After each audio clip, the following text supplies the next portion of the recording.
One thing that I noticed about you is that you're very determined to figure things out. I mean, we had a microphone issue last week or whatever, or earlier this week, and you were like, I'm figuring this out. I'm figuring this out. And I've heard that so many times before, but you did. You figured out all the tech. You set it all up the day before the show, which is really impressive. So I got this like tiny glimpse into how hard you try to get things figured out, right? Like how hard you work to get things figured out. A lot of people don't do that. And I sort of get now I see a little window into how you were able to crack the code of forging currency. Well, yeah, because everything I choose to get involved with it, then it's by choice because I want to. Same as we're doing here. I'm happy to be here and excited and all that. So you have to put in whatever you need to put in for it to work, right? So if it implies figuring out some tech stuff, whatever it takes, well, you need to get done. Otherwise, you're not going anywhere. So you have to do it. So there's no other way, right? No, there's no other way. Exactly.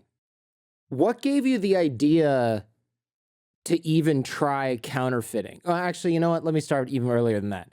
How did you grow up? A lot of people will think, okay, counterfeiting, it could go either way. It could be street crime, or it could be like, no, my dad was a lawyer and I just thought this was easier. It can kind of go either way.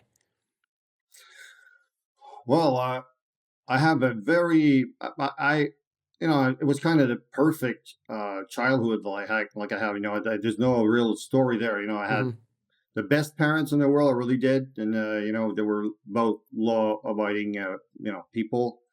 And I don't have any horror stories to tell. When I was young, fortunately enough. So I'm really grateful for that, obviously. And so just hardworking, legit people. And this is how I started. It's what I did too. I started, when I was really young with a newspaper run that I had when I was, I don't know, 8 or 10 or whatever. And, at one point, I guess, I just thought things were not moving fast enough or something. So this is why I started to notice other things around me, other people, different people do different things. And I just evolved from there. But I had a wonderful, wonderful childhood. I really did. Did you start? What was your first foray into crime? Obviously you don't start by counterfeiting a bunch of money. I think I said forging earlier, but I meant counterfeiting. Obviously you don't start there, right? You start somewhere else. And did you have a gateway crime, or so to speak, that you worked on? Well, probably like for a lot of people at least, I grew up in it's a very quiet town. It's a nice place, nice people. So there's no major crime or violence or any of that. So it's just a standard, really nice place to be. And in the school that I was at, this is high school. Well, there were some kids I started noticing. They were involved in some of them were stealing clothes and stuff like that. And, we're talking about it and all that. And one day it occurred to me, if you got this, and I want to talk to them, if you got this product that you have all the time, and so would you sell some to me? If I find people to sell it to, you can sell it to me, and then I'll sell it to them, and then I'll make money out of it. He said, yeah, sure. So it kind of evolved that way. It was really natural. It was just me connecting the dots, and I did, and started making money. So I thought, oh, this is good. This is really good. So it was like an arbitrage of, was it stolen clothes, or just what kind of clothes were these? Yeah, stolen clothes. Yeah. It was stolen clothes. Yeah. So that wasn't my thing, me directly, but there were like a bunch of them, and they were quite busy, I'd say. So, I'm going to find people for it. And everything it worked just fine. We're happy to sell. I was happy to buy. Clients were happy to buy. So it went good. So I was at high school, and it didn't take long. I was making more money than my parents were. So I said, well, this is better. Now we're going somewhere. Mm-hmm. Maybe, it's looking good. So these were like, They would go shoplift and then get the clothes, and then you'd say, hey, I know some guys who would buy these jeans, or I know some guys who buy this jacket, and then you sold the goods, just sort of So you were essentially just fencing stolen goods at that point. Yeah, exactly. And from there I was, you know, I, well, we talk often, and they tell me, well, we have this, we have this, we have this, and then I'd find the people for it, and then people, my clients at the time, I know, were starting to ask me, hey, could you get this? Could you get this? I said, well, I don't know. Let me look into it. So then I'd go back to the guys and I say, listen, I have some people that'd be interested in this and this. That's something you can get or not? I say, yeah. So it not so long after I started, I started coming back with lists. If you can get this, then I have people for it. They say, yeah, sure, we'll tackle that, and they did. So to bring it back, and so I started, coming with like pre-order type thing. So buyers were happy; they were happy to sell. It apparently was going good for them too because they kept bringing it in. So it worked fine, and from then, well, it started with clothes, but then the same people started saying, hey, could you get other things than clothes? So I don't know. What do you like? I said, well, yeah. And then they started, we like this and that type of thing. So I said, well, I'll get back to you. Okay. Like what's And this and that? Just like electronics or something like that, or what? Like a yeah, they Walkman? first started it. Yeah, exactly with that electronics and tools a little bit, stuff like that. And it evolved kind of quickly into car stuff. So they wanted mags and tires and stuff like that. And those people, they were kind of good. I don't know what, I'm guessing it's got to be kind of hard to get tires or stuff, but they did. They were, it's all people, friends who have friends who have friends. So I knew them from school. I didn't hang out with them, but I knew them from school. And well, they had other like-minded people, same as them, who were doing other stuff. So when I came back, with the car stuff, they said, well, we don't, but we know people who can do that. So, well, I'll see if you can find those things, and then I have people for it. And so I started to bring in other people for that type of product. So it was, the spoilers and, that type of thing for cars at the time. And so, it sort of evolved from, the clothing guys to the car guys. So then there was car stereos and speakers and amplifiers and stuff like that. So that was pretty popular. So and it would sell for more, so it was more profitable. So I said, hey, yeah, sure, I'm interested. So and I had a steady flow of people I was finding because same thing as we talked about. This is what you need to do to make it work. So you need to figure out a way to get. So I did. So I'd bring in a steady flow of a lot of lists, so that we're keeping them busy and we're happy. So it was good for everyone. So it worked well. Did you ever try your hand at like a legitimate business? Oh yeah. I did when I was well 15 or 16. I started as I went friend of mine. He was he wasn't into cars. He was, buying and selling cars and that stuff. But he was a really, really close friend of mine. And I didn't know anything, about cars.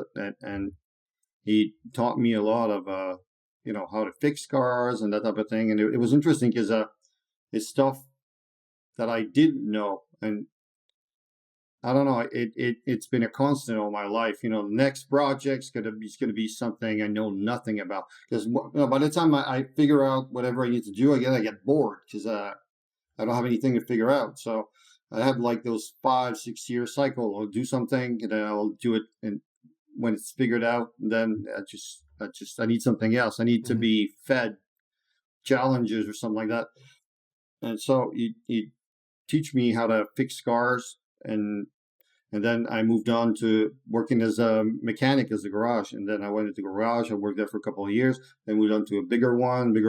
And then after, probably 5 or 6 years, I said, the only difference between, my boss at the time and me is that, he's writing the check. So I could be doing that. So at 21, I bought my first, it was a gas station with, a garage attached to it. So I was, servicing gas, and I was, well, not me, but I had, people. It was a little thing, but it was going really good. And then I was fixing the cars for myself. So I was doing the same thing, but I was cutting the checks now. So it was good. And this was it was very rewarding, just not financially, but it was for good stuff. You fix stuff. You can see stuff coming in that's not working, and then from your work you can see it going out that it's working. It's fine. It's going better. And then I was good at it because once again I was in that by choice, and I love because every car that was coming in, you don't know what's going to have, so you just a lot of figuring out to do, which is a constant in my life. And so I enjoy that a lot, and I threw myself in that a lot. So the challenge of operating a business, starting a business, operating a business, and then keeping up with the work and being good at it, because you always try to be good at what you do, and then you help people along the way, because I have people, they come, they don't know, and then they rely on you, and that I like also a lot my whole life, so you help people doing that too. So there's a lot of rewarding factors in it, which I enjoyed a lot. So I threw myself in that heavily. I really, really enjoyed it. What gave you the idea to try counterfeiting? What was the turning point between, hey, I like tinkering with cars, this is great, I have my own business, to, you know what, I'm just going to print cut out the middleman, the whole job thing. I'm just going to print my own money. And what happened there? Well, many things happened, between the garage and the counterfeiting thing, in between, then, well, I moved on from the garage, and then I started a little factory when I was manufacturing car parts. And while I was doing that, some friends of mine that I had earlier in my life, I was working so much that I wasn't seeing a whole lot of people. I just throw myself in whatever it is that I do, because I love what I do, what I choose to do. And then so I hooked up with those friends one day, and they were involved in the marijuana trade at the time. It wasn't legal then, but they kind of fit right in. It was the same deal. They were growing that stuff, and they had plenty of it. So I said, if I find people, clients, would you sell them to me? So it was basically the same MO. And they said, yeah, Same thing you sure, did in high school, right? Same thing I did in high school, exactly. So I applied myself to that, and it worked beautifully. So this was a segue into this next level, if I'd say, of illegal thing that you can do.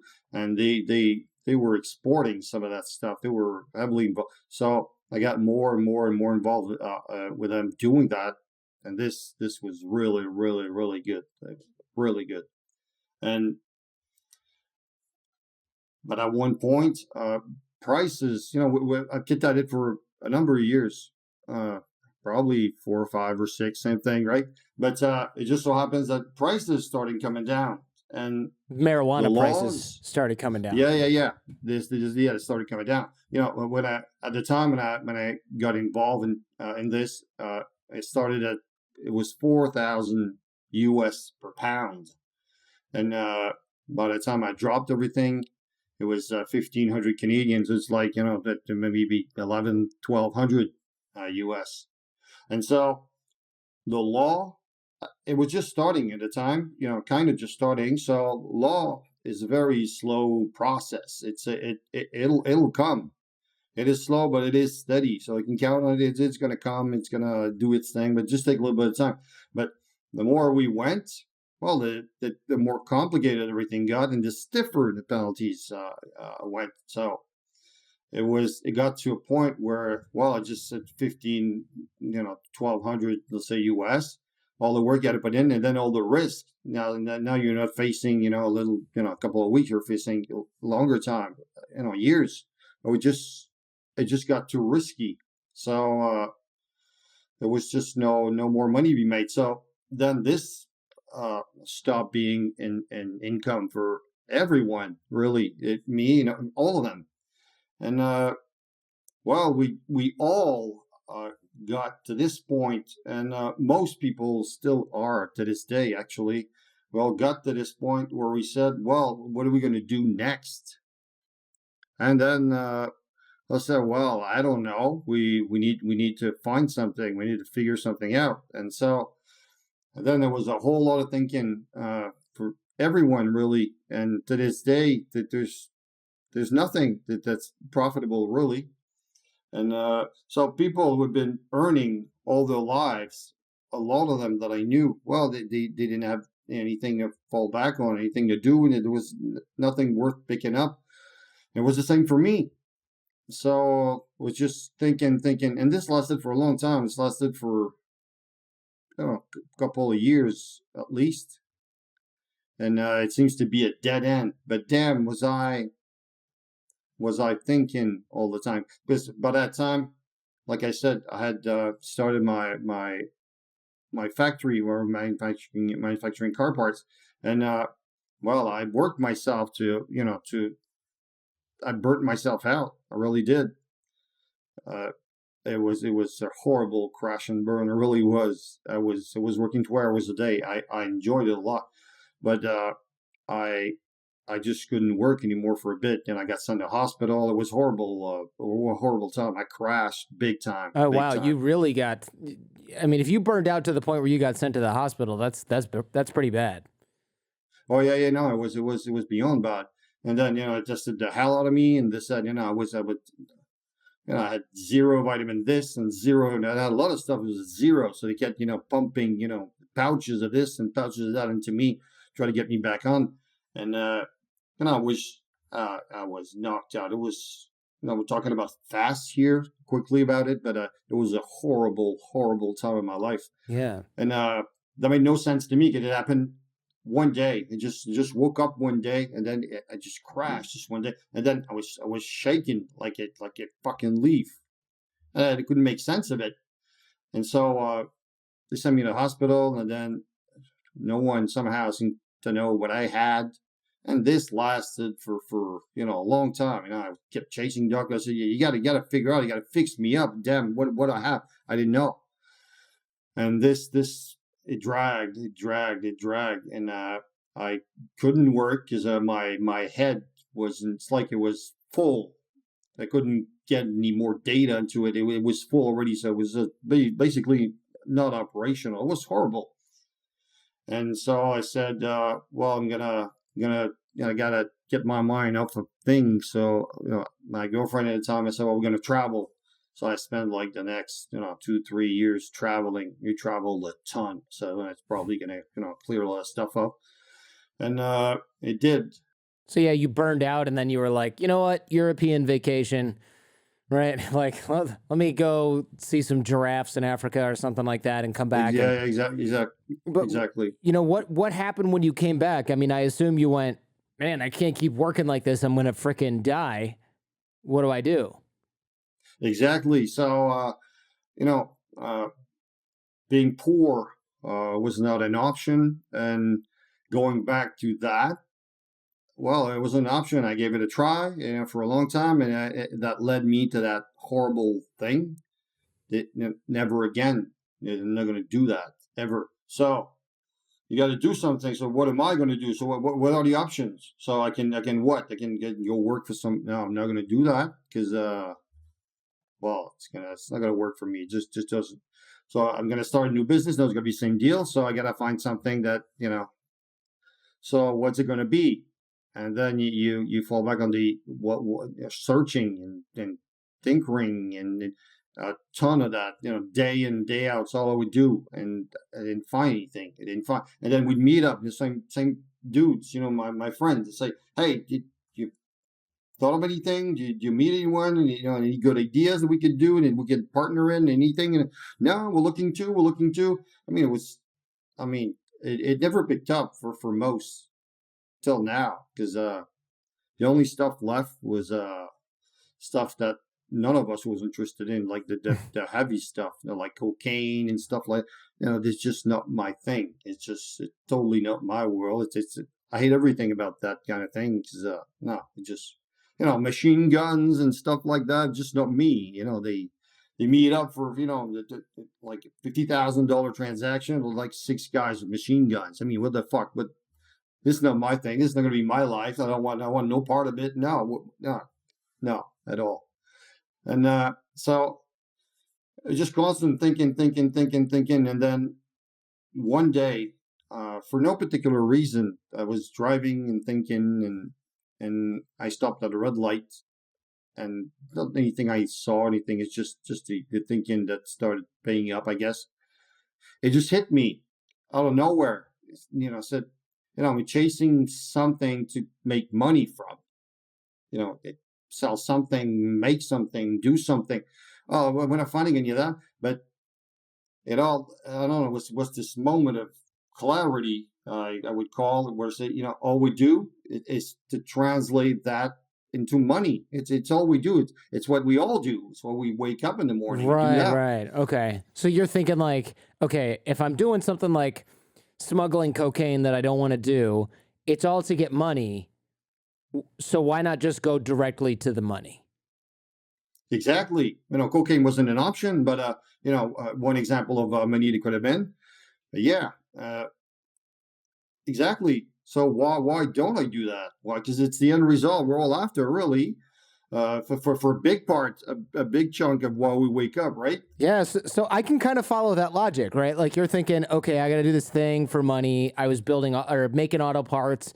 It was for money. I went to the hospital. I can't do that again. I need to do something for money. Well, why don't I just literally make money? Yeah, exactly. So I'm standing at this red light, and then I say, yeah, damn, that makes a ton of sense.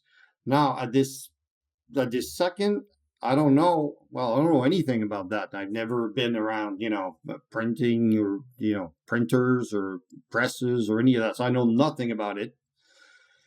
But I do know that if I need to figure it out, I will. But it's still something you need to look into because, for common knowledge is that they make it complicated for you to do that. They don't want you to. So I said, well, I'm gonna do a little bit of research to see what it implies. How much research are we talking about? But like how much? And sorry to cut you off. I want to get the whole story. So how many hours of research did it take you to figure out how to counterfeit U.S. currency? If you had to guess, I assume you didn't track this anywhere. But if you had to guess, well, it's in hours. I have no clue. It's I put it in I don't know, years. Oh wow! Okay. Yeah, well, it's really tricky because here's what people don't get for the most part. There's basically two ways you can go about it. You can say, well, I'm gonna go the cheap route.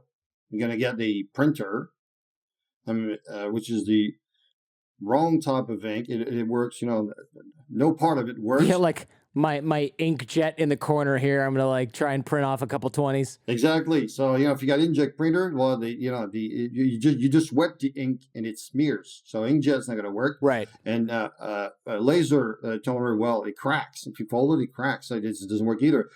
What it has right is the color, which is why they try to spend it at titty bars and stuff like that because it's fucking dark. So it's dark in there, yeah. Exactly. So that's their MO. So you can either go that way, so you have the wrong type of ink and everything, and then you add to that the wrong type of paper, and then you need to find a way to spend it in dark alleyways or something, because otherwise it's not going to fly.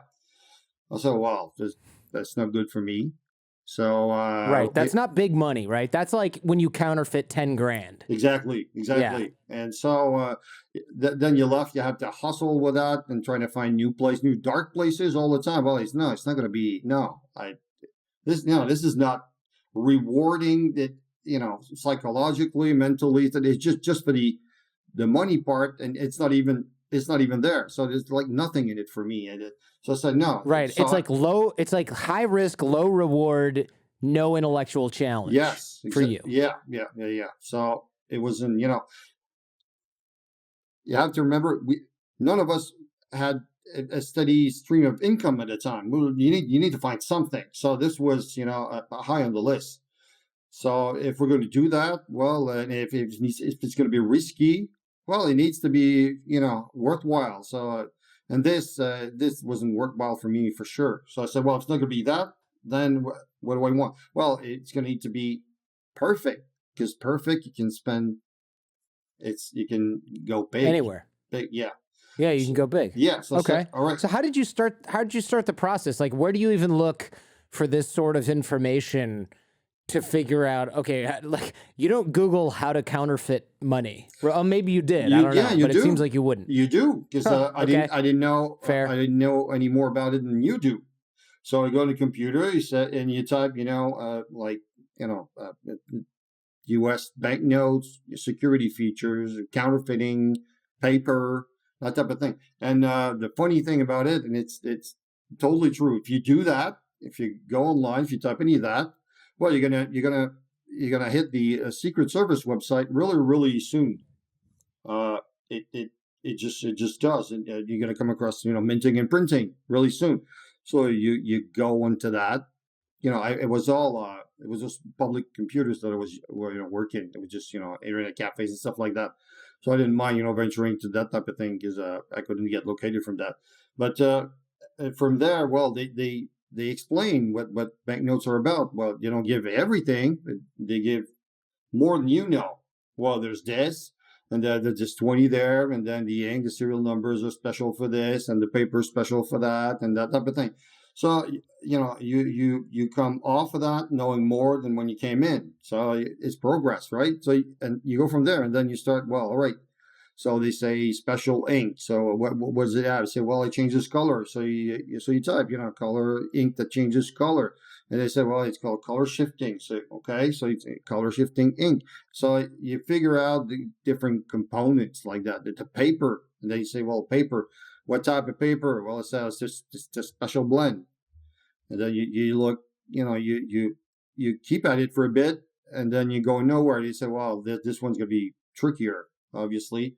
So you say, well, I'm going to have to put a lot of work into this. Ink is all right, I guess. And, the polymer strip, I guess, is okay. And then you just cut it up into its, separate component, if you will. So you need to tackle ink, different types of ink, and the polymer strip. And then there's a watermark that you know nothing about that. How do I do that? Because you need to do that. Well, so you look into that watermark. How does that work? Well, who does that? How that type of thing. And then once you figured out all the parts that you need to make 100% perfect, well, then you have your whole shopping list. Then you know the edges of everything that you need to do. Now, most of it, you still can't do anything about it, because you don't have what it takes. You don't know where to get it. But you have your shopping list at least. And then you say, all right, so, if I need to tackle the ink, so I need to find suppliers. So then you start looking to suppliers. And for every one that is of these individual components, well, this is what you do. You're going to have to find supply. And then you tackle the paper. So if it needs to be raked, well, the paper is a huge part of it. A ton of stuff goes into the paper. And to make it every bit complicated as they can, I mean, everything is not conventional. What the rate out there, it's 80% this and 20% that. It's kind of just a sum up of vaguely the composition of it.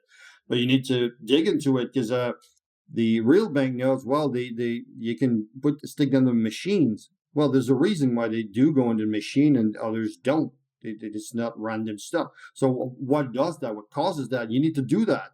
You need to find out what it is, why it's doing that, what you need to buy, what's it about. So that type of thing. And it also needs to go in the, all the counting machines will have detectors, obviously. So, and the fake ones don't go, and the real one do. Well, there's a difference between the two. What is it?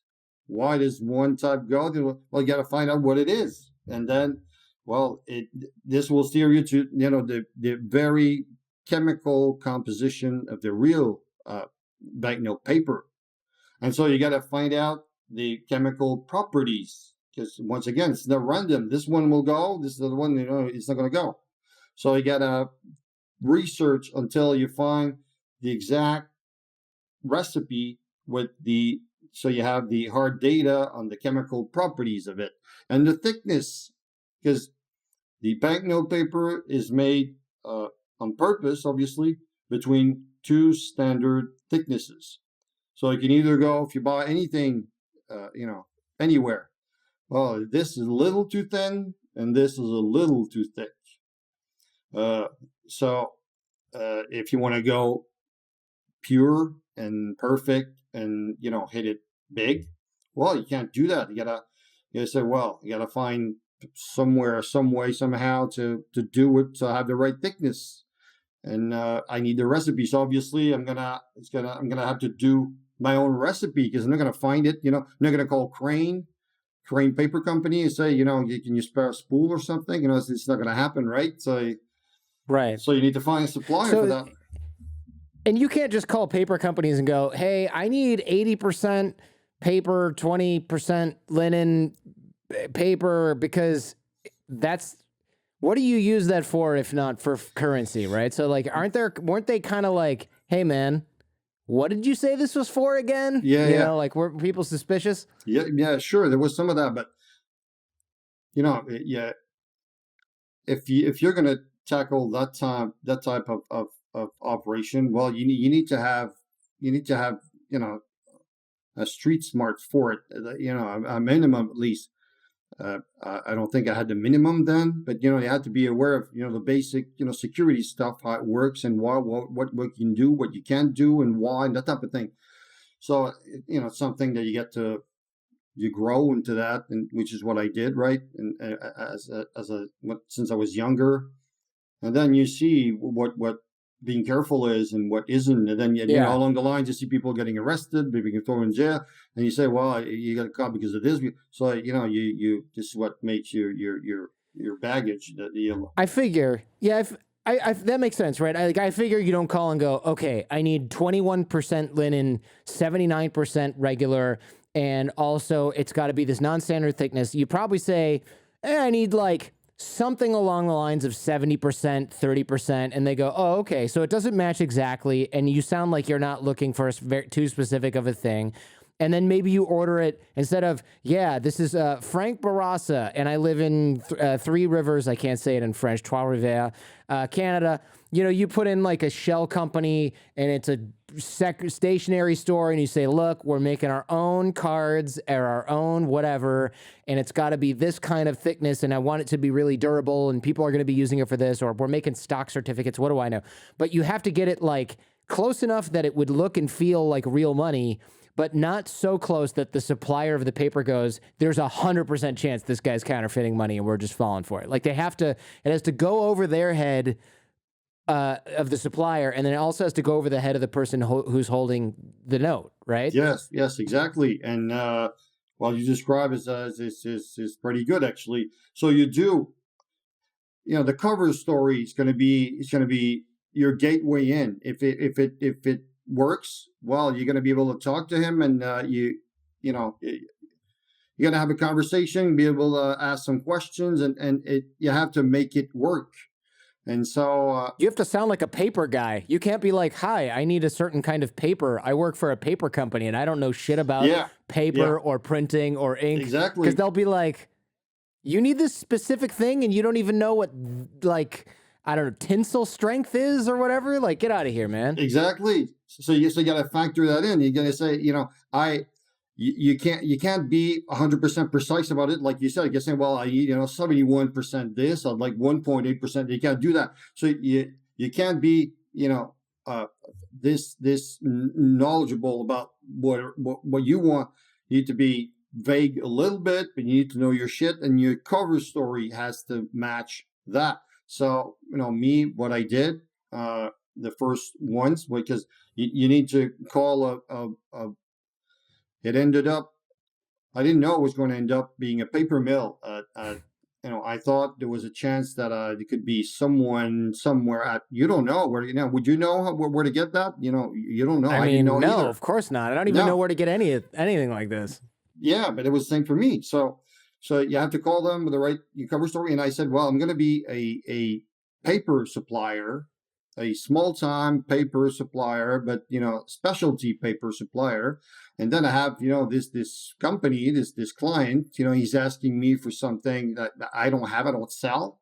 But he's a good client, and he wants something, that he explained. I'm going to send you, there's some of the specifics what he wants. You tell me if it rings a bell to you, if it's something you have, you cannot, whatever it is. I'm going to send you. You let me know, and then I send it to them, and then I'd go close, but not too close, and then I'd go, if there was, I don't know, let's say 20 criteria, well, you feed him 4 or 5, and you see how that flies. Well, it needs to be something like that. And he's talking about, something at a watermark. That stuff that you do, because you're going to have it done, right? And you do watermark, and then he says, yeah, we have, 10 models that you can change. You can choose from. So, well, could you do custom? Well, no, we can't. So no, this one's going to work. And then when some of them say, yeah, sure, we could do that, but this is going to cost you how much? And they tell you, so now you're making progress. You know how much this costs, and that's all. The watermark's got to be tricky, right? Because like you did $20 bills, which I'll ask you about that in a second. But you did $20 bills, so you don't say, "Hey, I need an Andrew Jackson watermark." What do you say? Like, oh, I'm going to put my Uncle Jordan on this bill, and here's what he looks like. And then the guys from hopefully you just hope they don't know what Andrew Jackson looks like. No, but there's if you think about it. There's a bunch of different ways where they don't know what it's about, and there's a reason why I ended up sourcing someone in Germany. Well, it could have been any number of different countries. Most definitely not Canada or U.S. or not here, because everybody knows what it is, what it looks like, what it's about. But if you go farther away, well, you don't know what's in Iraq money. You don't know watermark. About any of those. Like one or maybe 2 countries. You probably don't even know what's on ours in Canada. No idea, dude. I have no idea what's on Canadian money. I guarantee you that I would barely skate by looking at each United States bill and being like, who is that again? But I've seen the bills enough where I know that one is one's Ronald McDonald, it's not Andrew Hamilton or whatever, so it's wrong. But if I look at Canadian, I got to tell you, the only money I would be like, I'm sure that I know what I'm looking at, is probably going to be like North Korea, because it probably all has like Kim Jong-il and Kim Il-sung on the front of it.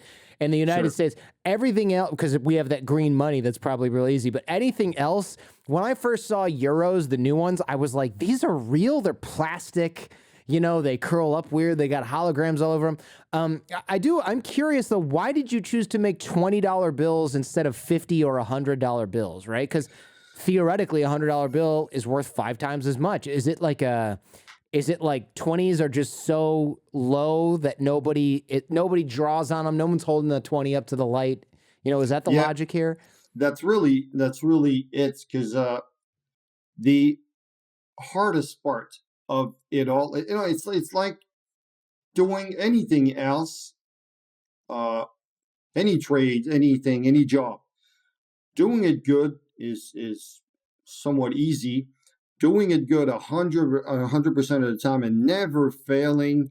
This is tough. Even the time that just us walking. Sometimes we do miss a step. Every 8 years, 10 years. We just I don't know. Just something. We fall in a crack or something, and we just tear something. Or from time to time it happens. And we're good at walking. We've been practicing plenty, and even that. Well, we screw up sometimes. Well. When we tackle a project like that, if you screw up one place, even if you've been good 4,000 times for 4 years, it's not going to matter. The outcome's still going to be the same. You're going to get caught, you're going to get arrested, and then, it can turn nasty. You need to avoid that 100% of the time. So anything leading, possibly, so why would you want someone risking, pulling up your notes and looking at it? They will scrutinize more a 50 than a 20, obviously. Nobody looks twice at a 20, because this is just what we use. And this is what you want. You want to be invisible. You don't want, don't want anything of it to show. You don't want to, to bring attention to you or nor to your future clients, because you need to be able to spend it. So the more invisible, the better.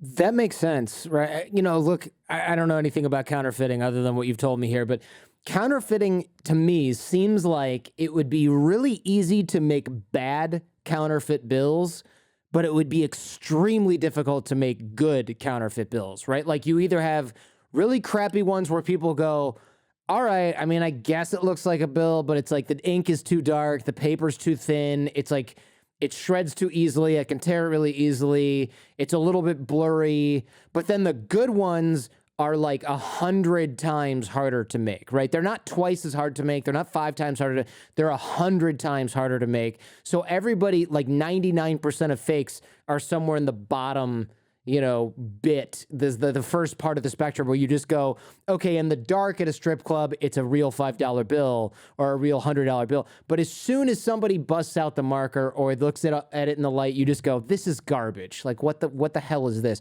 But you're talking about, like, you wanted it to be, you knew the risk was high, so you went, okay, we're not screwing around with any of this crap. We're either going really, really high end, or we're not doing this because I don't want to go to prison for 50 years for making 50 grand. Exactly. And that, certainly this is a big part of it, but there's also that, it cost me, the setup, because you have to build a full-fledged print shop with everything that it implies. So it cost me $320, which was every penny I had left. So I had $320,000. Yeah. I didn't have a penny left. So I was gambling everything I had on it. So if I get caught for any reason, well, I'm going to go to jail. I'm going to lose. It's horrible. You don't want to do that. You really don't. Right, and then good luck selling that shit on eBay. Like, who needs a offset printer? Like, no one. Right? Yeah, exactly. Yeah, exactly. So you say, well, if I don't want it that way, so I'm going to need to. You have a lot to lose. Yeah, a lot. Your liberty and all I had, like I said, money wise. So if you want to go at it right, well, you need printing presses. Well, I don't know anything about printing presses any more than you do. So how do we print press? Where do we? I'm gonna have to buy one. What do I buy one? What's a good one? What's a bad one? Well, they sell used one. Well, anything used, you have to check it out. You have to. Well, what do I know if it's good or if it's not good? I have no clue. You wouldn't. Nope. Right. So yeah. Right. Yeah. Who's gonna know that? Who's gonna know that? And it makes a ton of difference. So you have to find someone who can actually inspect those. You got to find where to sell some of those. You got to find someone who can inspect those. And once again, so make a cover story where he's going to come with you without knowing who you are. So you're going to match up with other people who are going to send for you, so that it doesn't lead to you. Then it starts right there already, and until you find a good one. And I'm really summarizing here because it's so complicated. Like for me, the guy, I had 14 presses inspected before he said, well, this one is this fucking good. This one is perfect. This one works good. So we got this one, and when you got this one, well, he said, well, you just need to rebuild it, and then it's gonna be perfect. I said, well, you said it was perfect. It's perfect to just rebuild it. Yeah, just rebuild it. No problem, right? Yeah, so you need to buy bearings and rolls and this. Well, where'd you buy that? I don't know. So now you need mechanics because you want it pristine, because you want it, no. But all presses are really old unless you buy new ones, but it costs you like $1 million just for the press. So you don't want to do that. Yeah, because they don't make them. They don't just have these in the Amazon warehouse, right? Like these are made to order presses, I assume, because no one's buying these. No, they weigh like for 40,000 pounds. They're industrial presses. They're huge. That's so wild. You have to, and then after you've done all this, then you still have the little details. You need to operate them, because you're gonna call Bob and say, hey Bob, do you want to come print money for? Because he's gonna tell anyone. What's the upside of him knowing about it? You don't want that. No kidding. Well, we'll get there in a second. I'm curious how you picked your crew, but I'll get there in a second. Like first, I want to know when you were making all these calls and you're trying to get this to work and you're trying to get that to work and you're trying to get the paper and you're trying to get the watermark and you're trying to get the press. When your equipment and paper finally arrived and you're looking at these sheets of paper and they feel like fresh money, what were you feeling in that moment? Like when you're like, you bring it back to what, your garage, and you're just like, holy shit, I've got a sheet of blank money, essentially, or money to be. Yeah, money to be. And it was a print shop that I built on a farm building. You know, this everything's complicated because you don't want, you know, you don't want it to lead to you or any of that, because it's still, any fuck up, it's always the same deal. You know, you end up like this, like, which you don't want. You're trying to avoid, right?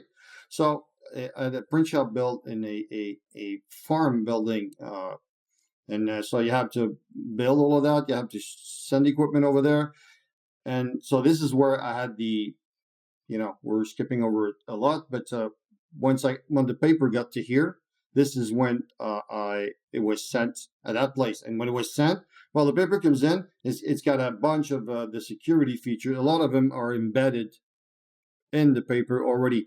Plus, you know, the fact that the composition itself is very, you know, specific. So this is done. The security features, they need to be in it. Chemical properties, all that, watermarks already in there. So you have a big chunk of what's important already done, already made. And then you bring it in. By the time when I did bring it in and then I slammed the door shut, I was confident enough that everything I did up to that, I hadn't done any mistakes, so I was good to go.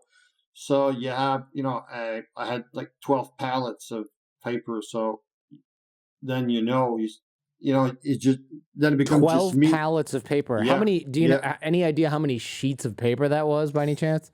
No, yeah, I'd have to Thousands. Yeah. It was a ton. It was Hundreds of thousands? No, thousands. Yeah. Well, hundreds of thousands. Yeah, you know, you have to divide. You have to divide 250 million by $80, and then that'll give you. I'll do that right now. Okay, so hold on 1 second. 250 million divided by $80. Yeah. 3.125 million. Probably was. Does that sound right? That's not how many sheets you had, though. Yes, because you know. 3 that's million. how many notes you had. No. Wait, what? Yeah, 300,000. No, 3 million. If it's $100, 330, 300. Yeah, so it'd be 300 million. So that works. It has to be around that because it was 80. So 3 million at 80, it's 240 million. So yeah, it was right about that. It was a ton. Yeah, I mean, literally, right? I mean, I assume they shipped this in. This isn't coming via UPS, FedEx, DHL, no. Or, you know, this Canada Post. This is like cargo ship. Yeah, this is a big metal container coming from, I don't know, where'd you order, from Germany or something, like Switzerland or something like that? Yeah. So this is so when you went to pick that up and you looked at that, like, what were you feeling? You must have been fucking stoked, man, because you knew you were going to put $20 bills all over all of that and then just never work again. Yes. It was when it arrived here, you know, I wasn't the one, you know, I sent someone to pick it up. You know, it was his job. It was it's what he was paid for. So like a runner or something. It was his task. You know, this guy selected for it. So he went over there, and then, you know, we left from the port, and then it was a whole setup that I had planned to make sure it wouldn't followed or tracked and all that, because you know, the pallets can be rigged. They can plant, you know, a bug in there, and, you know, a GPS tracker. You don't know. They're certainly not going to tell you. So you need to every step of the way. So I had the truck drive off the port, and then you know, you could be followed.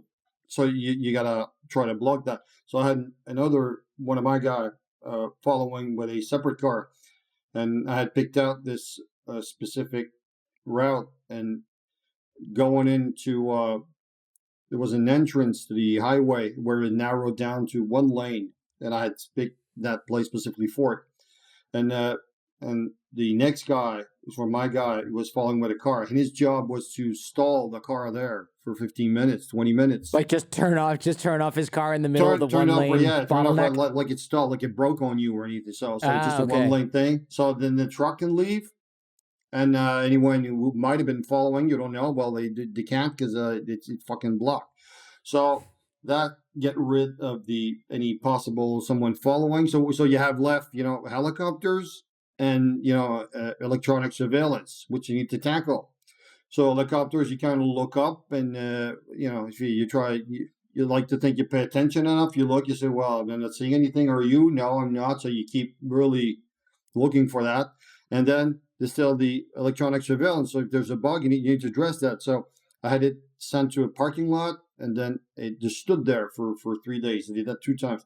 It stood there for 3 days, and then we just kept surveillance on it, just in case, you would see someone would come and sneak around, and not that he would, but you just think, well, if it's sitting there, we'll just keep eyes on it, for 3 days and see, and then nothing happened. So from there, after my guy went back and got the same truck, he drove from there to a separate parking lot, which was closer to my city here. It wasn't right in here, but it was get really close, and we did the same thing, and we didn't see anything, who would stand out. So it seemed good, and so I got another truck who came in, and they back to back, and from then with new pallets in it. So all the boxes were all opened, every one of them, to see if there was any trackers or bugs into it, and all the pallets were left in that truck, and all the boxes were transferred on new pallets in the new truck, because they could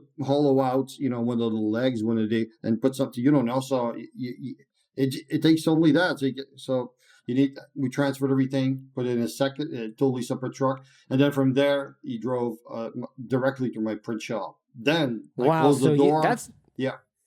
That's some spy shit, man. Like new pallets, park the truck, surveil the truck, then park the truck again, surveil the truck again. Yeah, because you were probably, there must have been a part of you that's thinking, okay, they might know, like 50-50 or I don't know, 80-20 chance that they know that this is going to be misused, or they're not even sure it's going to be misused, but they're suspicious, so maybe they'll just take a look at it.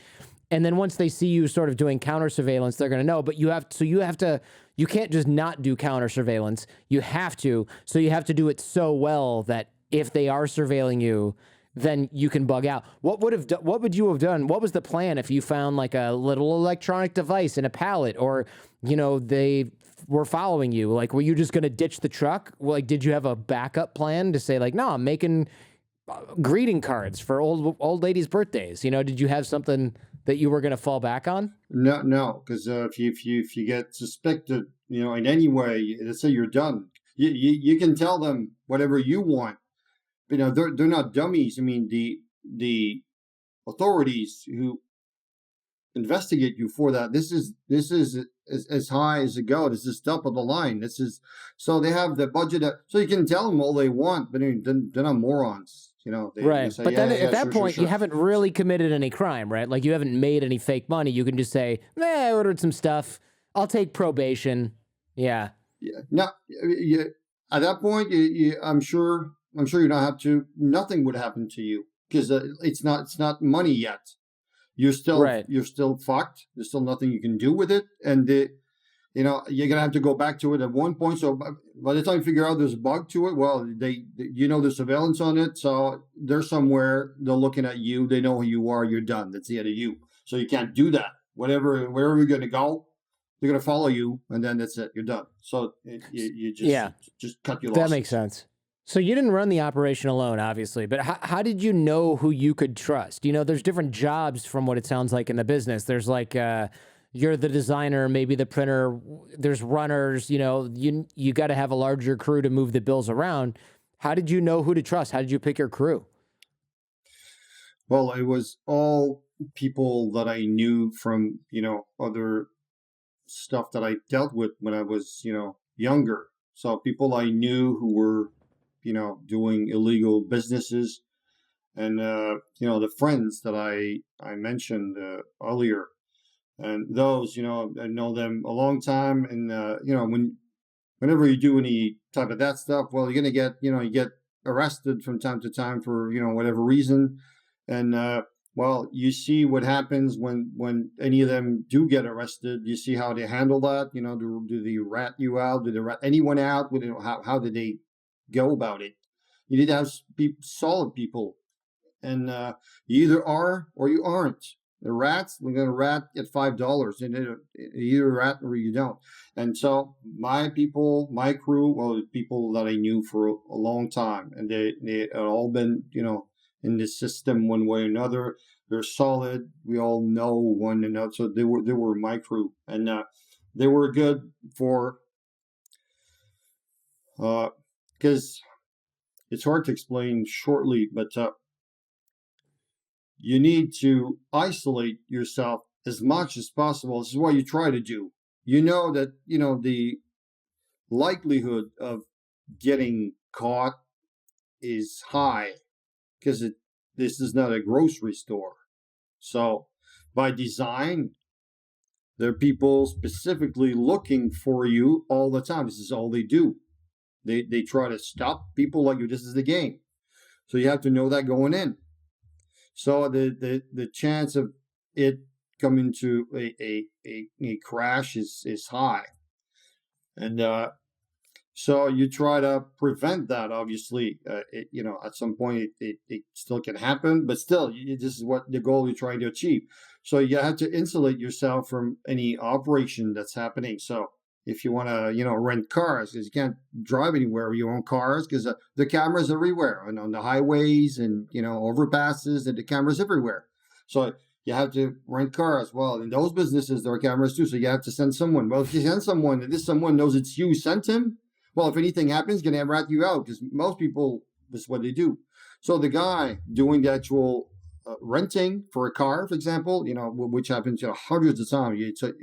It's all you'd say. You cannot know where it's going, who it's for, and that type. You cannot know, because if something happens, so you have to have someone. This is what I had my 3-tier for everything. Now I take my crew, my close crew, and then I pay them to hire somebody they know, they trust as being trustworthy, and then they hire him, and then his job is to hire yet another guy, a third guy, and this third guy is going to go do the actual renting. So he knows who hired him, because it's the one up from him, and he knows he needs to go, buy a car under a different name and this and that. So he's over there. He's not doing anything illegal. He's just renting a car. But he's over there. There's cameras of this. So if something were to happen with the car, well, they might come knock on your door, which is why, you're paying, X for that job. So if you're in, good. If you're not in, it's all right. So it's like, no, sure. So if he get busted for anything, or something happens to the car, and then they take license plate, and then this leads to the rental place, well, they're gonna, check out who rented this. It's gonna be this dude. So even if he tries to rat you out, the only one he can give is the one, one step up. Right. This dude didn't do anything, so it's unlikely he's gonna rat you out. Even if he does, the only one he can give up is my guy, my close guy. He didn't do shit, and he's solid. So whatever comes, he will stop. So he cannot go all the way up to me, which is what you try to do. You try to keep it like that, yeah. So everything I did it like that. We're a 3-tier thing for everything. So the mechanics for the press was the same thing. Everything was that way. Everything. So you have to have a constant flow of guy who do tiny parts. They know, as little as possible. You need to tell them the real stuff, because you need to be legit with people. Because if you're not, well, if you try to fuck them, something happens, you're going to try to fuck you for sure. You can't do that. Sure. And you can keep one for a little bit, but if you keep him for too long, well, if anything happens, well, he knows a lot, so he can screw up the whole thing. So you keep them, for one up, you're going to do, car rental. So you have him do, you can have him do a number of them, like 10, 20 times. And then, that's it. That's enough for you. And you get a new one. You get it like that for everything. So, just a little bit. Right. So all anyone can say is, I rented like 10 cars for this guy who then knows this guy who then knows Frank, but that's all I got. I just rented a car 10 times. I don't know what they did with the car. No, he doesn't. He doesn't know you, and he doesn't know the guy up He doesn't next know to you. who knows Right. you. No. I know. Every time I need to know everyone down to last dude, because when the last guy tells me, well, I'm going to hire this dude, I'm going to look him up to see that I feel good about him. I know everyone, everything. I know everything about everything, 100% of the time. But the reverse is totally not the case. The only thing he knows is who hired him and what he was paid to do. He doesn't know who is for it. He doesn't know who's above him. So he knows one guy, the one who hired him, and he knows is to rent cars. So all he can say is, well, I rented cars here, 20 times, and if he wants to rat out, well, this dude sent me. That's it. It's the extent of what he knows. So the connection to you is basically zero. Yeah. Yeah. This is just really what you try to maintain all the time. If you do, well, the better your chances, obviously. How long does it take to print $250 million? 5 months. 5 months. Like nonstop working 5 months, basically? Yeah. What were your hours like? Were you working like, I assume when you're printing that much money, you're probably working every waking moment of your life at that point. Yeah, we'd work at night because you want to be invisible. So we'd go in after everyone stopped working, so it's dark out. Yeah. Night is a constant because you're less visible at night, obviously. So you don't want to be visible. So anywhere you go, you see better at night. So you try to do as much possible during night. So we go in when it was getting dark, and then we'd stop working when just before it was a daybreak. And then we'd leave. So it was like that every day. It's like 12 hours a day or so? Well, not what, maybe 10. 10. Okay. Because it's a long time. Because I'm thinking, even if this machine is just spitting money out and you're refilling it with ink and all that stuff here and there, $250, that's a lot. In $20 bills, that's a lot of $20 bills. And so I did some nerd math here, right? $1 million in $20 bills is about 50 kilos, or about, I don't know, like 120 pounds, okay? So $250 million is 12,500 kilos, or an unbelievable 27,557 pounds. So I that doesn't even mean anything to me because that number's so huge. So that is over 8 Toyota Camrys or 6 Ford F-150s. So that is multiple metric shit tons of cash. Where do you even put that? Where do you even put all that? I mean, you can't just, that's not like even if you have a walk-in closet, it's not in the walk-in closet. Like this is a truckload of cash, literally. Yeah. Yes. And this is what you're going to have to protect, obviously, just because it's your product that you have to sell, but also anyone investigating you, because at some point it's likely that for whatever reason, some things got to go. Now, anyone any client you sell it to, well, they might get busted for any number of reasons. You don't know, a lot of what's happening. Once it's out of your hand, well, you're not controlling anything. So, and then an investigation from the time you sell the first one, an investigation could start right then and there. So I printed everything before I even sold the first one. Because if you don't sell anything, well, you're not at risk. You haven't done anything. By the time you sell the first one might end up being, like it ended up being for me, like another undercover agent somewhere, somehow. So I printed everything, and then it started selling. And whatever investigation may start, well, you're going to want is the money and where you made it. Those are the two things that they get those two things, that's the end of you. You're going to be sitting next to El Chapo in somewhere, in the federal for the rest. Yeah, that's it. You're done. No, so what I did, I got into my printing shop, and there were few people who was working there with me. It was really just my close people, and the money stayed there, and I had to get some of it out because you don't want to send it to clients. So you want to split it. So if anything happens, well, just that part of if you're lucky, only that part of the operation is going to get busted, and maybe you can keep going with the rest. So this is why you hope for, right? So this is how I tackled it. So I split it into 5 different stashes. So you get a bit of it out, and then you got runners, and then each of the runners, about one place. So you minimize, the risk of you, getting anything horrible happening, because it's just 1/5 of whatever you got out. The rest is not moving. So you don't want to drive around with it. You don't do anything because anything happened. Well, they get the money, get a stash. That's the end of you. It's always, the thing you need to protect yourself from. So I left it right there at the shop. It didn't move from there at all. Wow. What kind of lock is on that container that has like 50, 100, 250 million bucks in it? Well, it wasn't in a container. It was my print shop. So it's just sitting there? Like, I'm trying to envision this. This is just like you go to the bathroom and you're like, oh, no, don't use that bathroom. That's floor to ceiling $20 bills. Like go to the other one upstairs. There were the paper came in boxes. So, we did, we put them back in boxes, and then we stacked them up on pallets. And we just pallets of boxes, just so the pallets were full of cash. It was just sitting there. You ever see Blow with Johnny Depp? Yeah. And the guy's like carrying the box, and he's like, where do I put this? And he's like, back there. And he's like, there's no room back here. He's like, no, back there.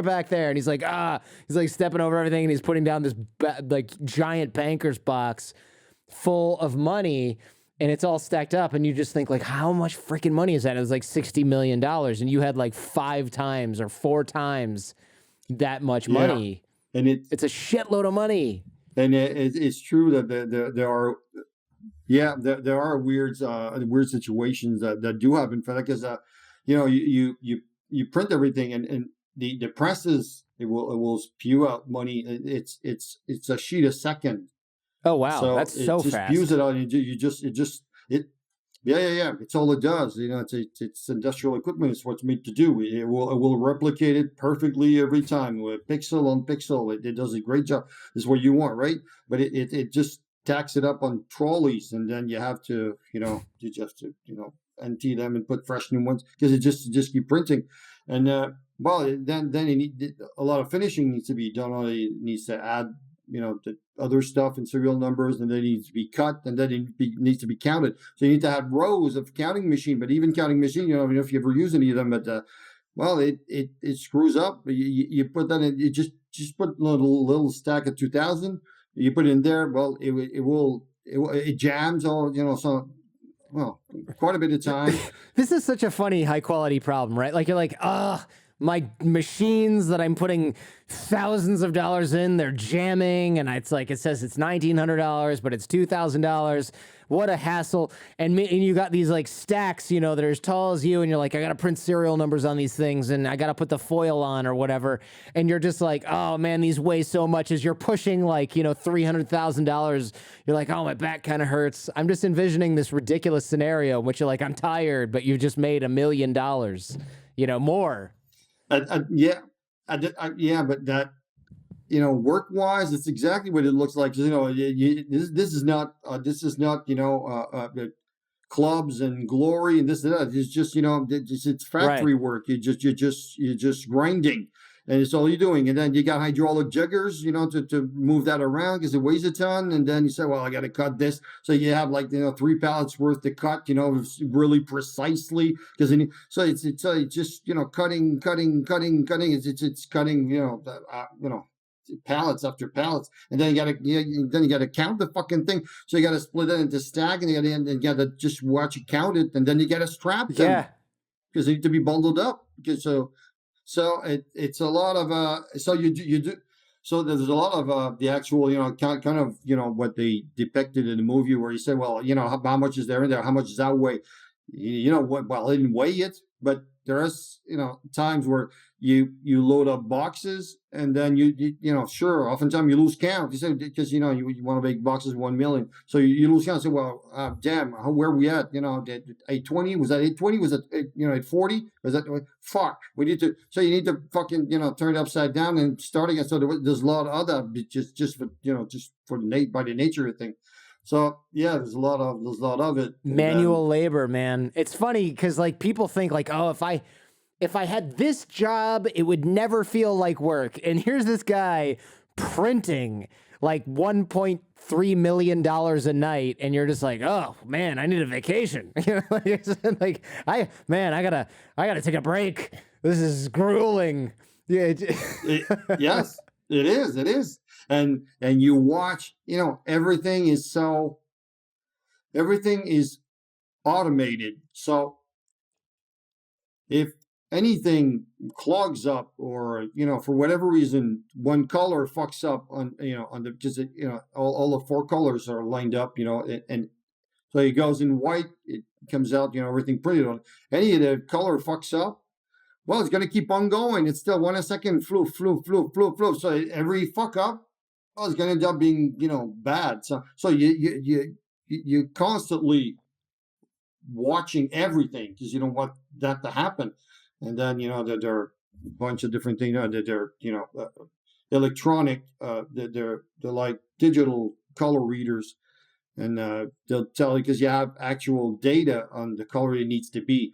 And with a digital reader, well, as they come out, and every quite often actually, well, you test the colors on it every place because you want to make sure that you don't need to tweak anything, or just because you want to, you know, be dead on. So you're always doing that. It's just tedious work. It really is grinding. It's grinding. And you know, so the same thing, you know, for if you cut it like a quarter inch too short, and then, you know, you set up it and then you just run it, well, you just right, you end up with a bunch of money that the right side of it's cut off or something, and you can't do shit with that. Exactly. So you got to make sure that, because if you run a whole lot through it, then you just trash. Right. So you're constantly watching, waiting, printing, feeding. So it's tedious work. It really is. But you gotta put your head to it because it's going to cost you a lot. You know, if you don't. Did you listen to any music while you work? Because it seems like a project like printing $250 million in counterfeit U.S. currency needs some kind of a soundtrack. You know, I'm wondering if you guys played music, or was everybody focused, or was everybody listening to their own stuff? You know, I'm just curious here. I would have to pass the time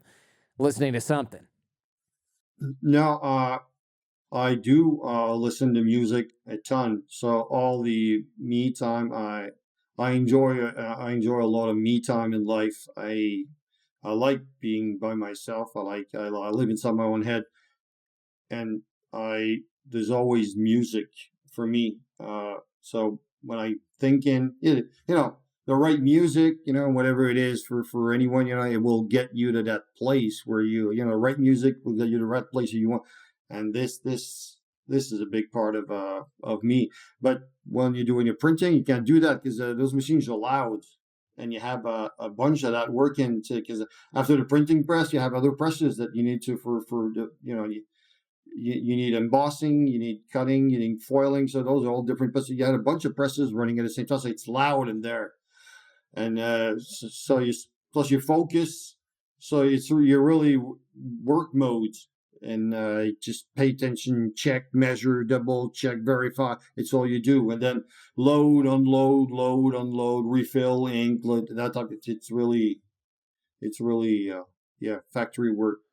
How did you sell the bills, right? Because like the problem is no one wants to buy shitty bills, but if you have amazing bills, they just look real. So they're so close to real. I would imagine that like if I'm a criminal and you say, hey, Jordan, look, man, I know you sell like stolen electronics. You want to sell some money. And I look at the money and I go, this looks so real.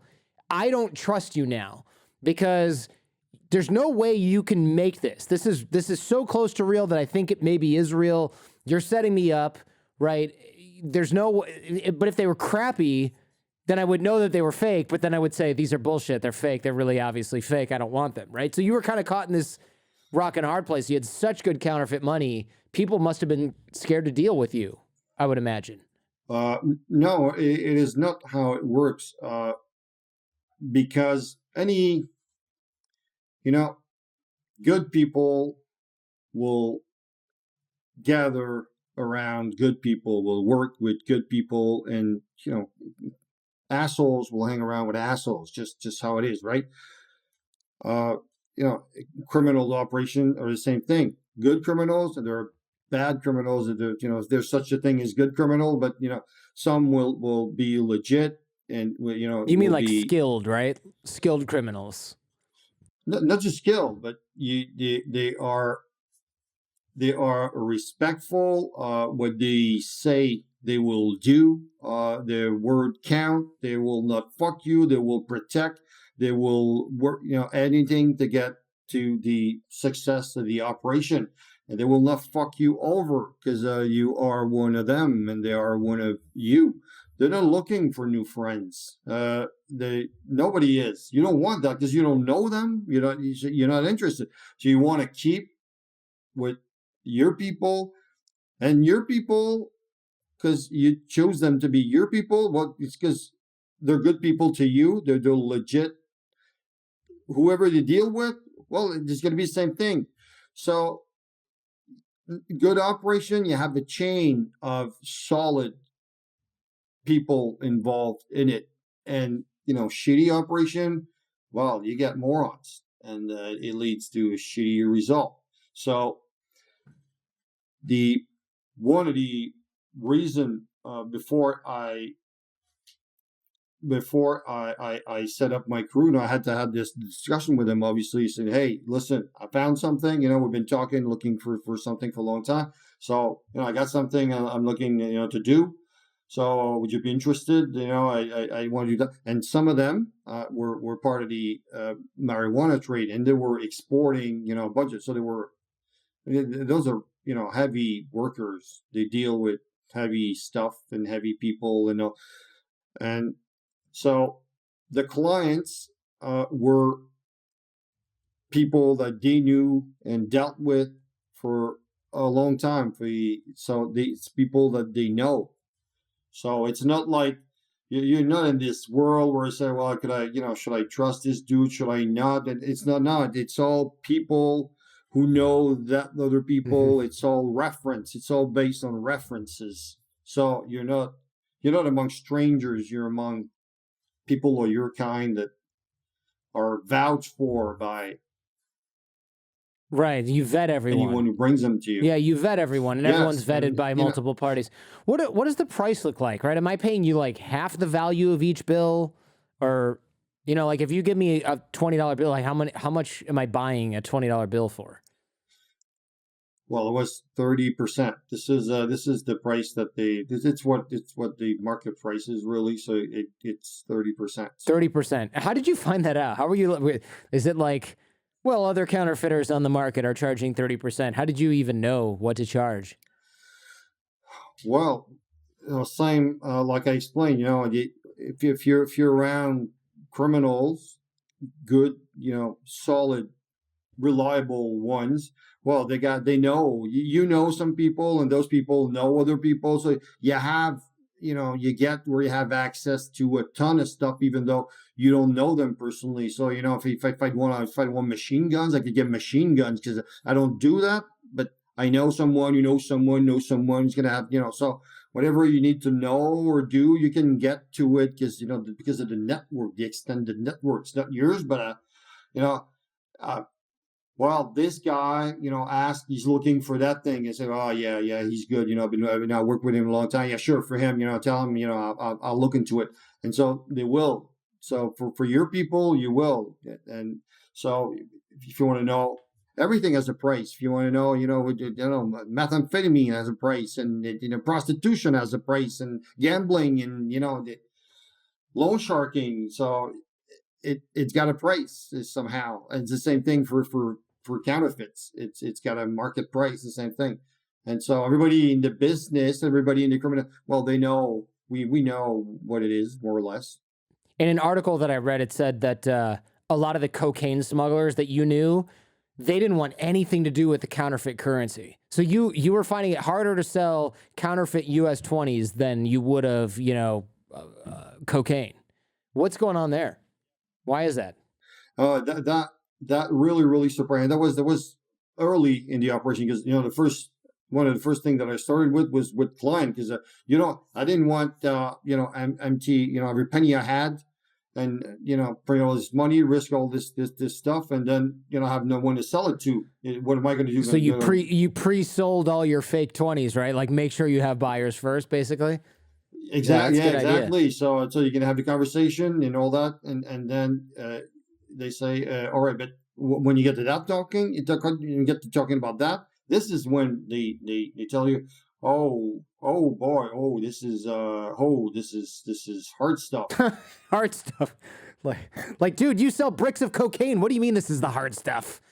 Come on. Exactly. So you have this conversation. So you say, are you fucking kidding me? And at the same time, this guy's legit. You selected him. And you say, well, this guy, this dude, he's selling, containers of it. So whatever he says it's what he thinks, and whatever he thinks it's what it is. So I'm sure he finds it heavy. He wouldn't say that. Or he's like, damn, I don't know, I couldn't make sense of it. But they would all say that. And it kind of sets you back. You say, Jesus, fuck, what am I getting myself into if a cocaine dealer won't touch this? And so, yeah, exactly. And somehow, this is how totally screwed up that is. Well, I think it is. Other people might think differently, but it is. Counterfeiting is up there in the same level with murders and kidnapping. So drug dealing is way below. It doesn't make any sense to me this way, but they don't care whether it makes sense to me or not. It's just how it is. And so it's riskier, and everything. The penalties are much stiffer, and so to them, it's really, really a big step up. And this is what they said. It didn't make sense, and I never had a thought along those lines before that, because who would know, right? I didn't, and so it really, really, really surprised me, and so this. If hitting everything perfect and your liberty and investing all your money in one operation isn't a driving force enough for you to do good product, well, this will, because they tell you right there, it's going to need to be dead on. Otherwise, I'm not fucking in, because I'm going to get busted for this, and then this will bring heat on me, and then the rest of my operation is going to be so. Well, I'm telling you, it's going to need to be 10, otherwise I'm not in at all. But if it is, then I'm in. But you know exactly what you need to meet. It needs to be it, otherwise you're not in. And once you get to swallow that, because it was hard for me to make sense of it, but you have, and then you say, all right, I get it now. This is the orders, what you have to do. So. Fun fact, by the way, and I can't believe I found this, but I'm so happy that I did. Your first fake $20 bill was discovered by the authorities in Troy, Michigan. Is that correct? By the way, do you know this? I don't know. No, I don't know. Yeah. So your first fake $20 bill was it was spent everywhere, but like your first fake $20 bill that was discovered, like put into the Secret Service records. That was found in Troy, Michigan. That is the town that I grew up in. It's not a big city. It's a regular town in Michigan. And I thought, wait, what? And I was reading this like, I'm rubbing my eyes like, wait, what? And what's so weird about this is there's not a whole lot there, right? It's like auto manufacturing offices and residential areas. It used to be farms. And I thought, why the hell would this $20 bill be discovered in Troy? And so it got me thinking, and I'm sure this is not the case, but it's funny to think about. I used to go to Windsor, Ontario all the time to go drinking, because I was, you can be 19 in Canada and drink, and in the US you had to be 21. So I would be like, just done with high school. All my friends we had fake IDs, because you couldn't have a fake ID that said you were 21 when you were 17, because it was so clear that you were 17 and not 21. But you could have a fake ID that said you were 19. And nobody in America gave a shit because what are you doing? You're not buying booze with it. So you go to Windsor and you buy booze and nobody cares. So I'm thinking like, okay, me and my friends did this all the time.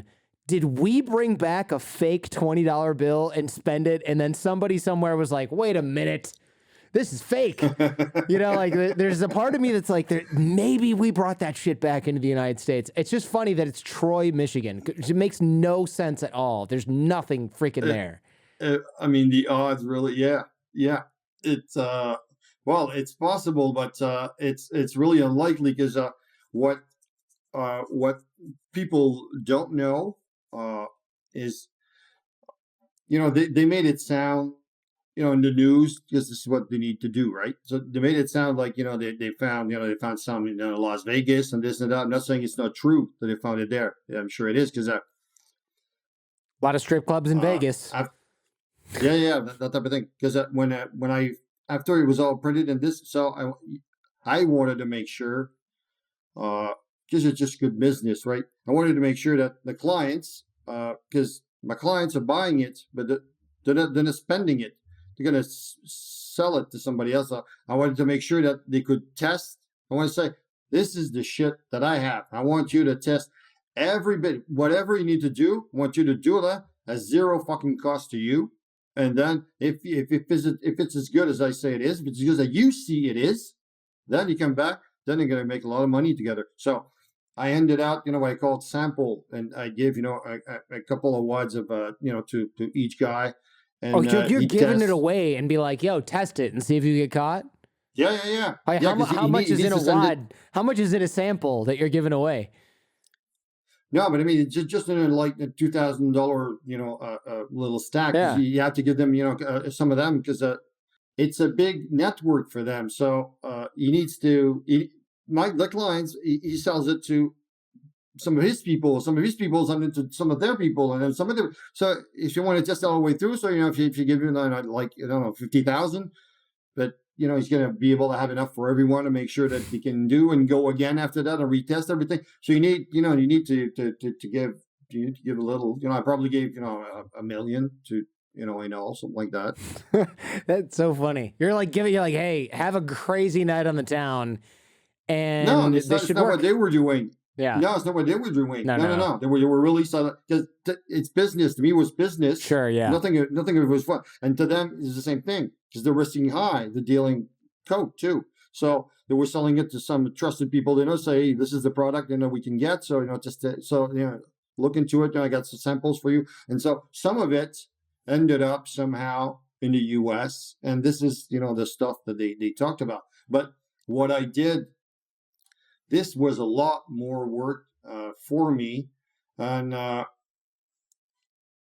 it meant, you know, we're neighbors, right? Canada and U.S. we're neighbors. So I've been to the U.S., you know, a ton of time, and I've dealt with people in the U.S. for everything, you know, right? Legit reasons, and, you know, you order stuff in parts, and, you know, well, you know, I don't like your authorities. I'll be honest. Not because they were chasing me. I get that. I'm fine with that. This is the game. But, you know, I'm not too fond of you know, the government, or not that ours is perfect either. But the people in the U.S. I really like. I've been dealing with you. Very nice people down there, and it happens a bunch of time. And you know, looking at our own people, I don't know if we can tell that. I don't know if we can tell, you know, here Canadians how we're like. I don't know. It's not something we look at really, but a bunch of time, you know, where I dial in, you know, during the years, and I ended up, you know, at the wrong place. Well, the people pick up the phone. Well, actually, it happened a lot of time. They try to figure out where it is that you're trying to call, and that it's a fucking wrong number. You know, well, what's it to? I'm just bugging you. No, they're going to try to. It happens regular. They're really, really nice people. Really are. And, so you're saying when you call the United States and you get a wrong number, the people try and help you find the right number? Oh yeah, that's really yeah, funny. I feel like I've done that before. But you know what's funny is friendliness is typically associated with Canada. But I've done this kind of thing before. But I'm from Michigan, which is almost like, you know, we're so far north that, and we talk like Canadians, and we're next to Windsor. Windsor's south of Detroit, right? So we're kind of like Canadians with terrible healthcare. And so I'm used to like trying to help someone find a wrong number and go, oh, wait, what did you say their name was? Oh, hold on. Let me see if they're in my phone book. And I'm like, what am I doing? Obviously, he misdialed by a digit. It's funny that you think that about the United States. Yes. Yeah. That's funny. It's totally the way you are. Yeah, it really is the way you are. And if you call a business for equipment, and they will actually, they never bitch about their competitors. You don't. You just don't. No. That's like super tacky to do that. Yeah. Yes, you don't. Well, here it's 100% they're going to do that. Really? You don't do that. It's yeah, for sure. They're gonna to try to sink whoever now we're good. We're much better for this and that. Well, these they have this happening. No, exactly. But you don't do that. And it is fucking phenomenal to see that. So they're gonna talk a whole lot about theirs, and most of the time, just to stop short of all of the time, they're gonna say, well, no, they're good too. Oh no, they sell good equipment too. But this is is this something we do? Is this something we hear? It doesn't happen. You are like that. That's funny. You should say that. It is true. It is true. I would never. It is true. I would never say don't buy from someone else. I would say buy from me because this, that, and the other thing. But I'd never say, oh, that guy, he's a cheater. I would never do that. And I think a lot of Americans are like that. It's really bad form to shit talk somebody. Yeah, that's funny. Exactly. It's like, so you're just great people. And that's funny to hear that. You don't hear that a lot. I appreciate that. I'm going to leave that in because I think people need to hear that, especially nowadays. I'm curious, how do you make the deals, right? Because obviously when you got the bills and you got the money, right? Because obviously on TV, we see a lot of guys and they're in a parking lot. It's nighttime. They're standing near their car and they get out and they shut the door. And there's like some big guy in a suit standing there, right? And someone like throws a briefcase over to the other guy. Obviously that stuff is all dramatized. How does this go down in real life? How are you handing over literally like hundreds of pounds of paper at any given time, and they're paying you back in what I assume are also hundreds of pounds of legitimate paper? It's not a briefcase. This is like a truckload of goods in exchange for a truckload of cash, right? Are you selling these directly? Like, what does the transaction look like? Yeah, I'm going to tell you about that, but let me, if I can just finish the other stuff I was trying to explain it's important to me, because it's so fucking is, because I was saying they found bills in where you said Michigan and Vegas, and they try to make that like there was a ton of it.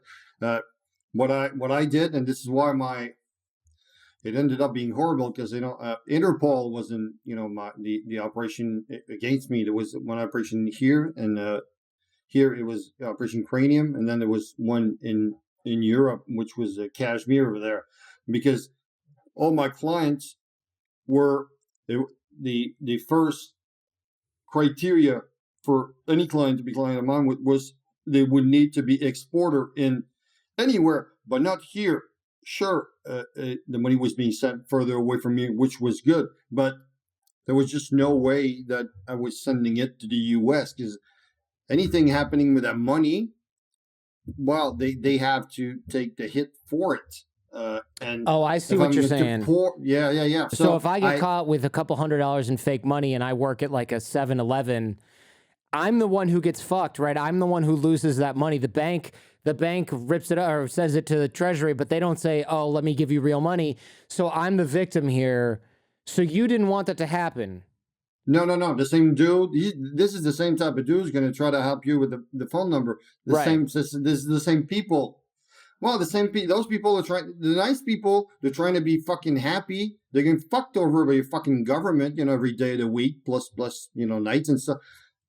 I mean, I'm going to pour, like a $250 million. It's not something I can do. It'd make I hang myself. So all my clients were exporters in Europe, in Asia, and Africa, which is why the Interpol got mixed into this. Okay, that makes sense. Yeah, that makes sense. So you didn't want to distribute money in the United States because you thought like, all right, I'm screwing over the little guy, and I don't want to do that. Yeah. No. Because No. I respect. No, the closer you get to the little guys. I mean, the pure. This is how I see it. The pure life gets, in the sense that the little guy gets up for the right reason. He gets up in the morning to go do his job, and then he wants to, buy whatever, a little something for his wife, his girlfriend. He wants to buy this new something to go out, get a new girlfriend. The guy just want to be fucking happy. The little guy they're trying to be happy. This all they're trying to do, and they're being hit by fucking government, which just it seems just there to prevent them from being happy.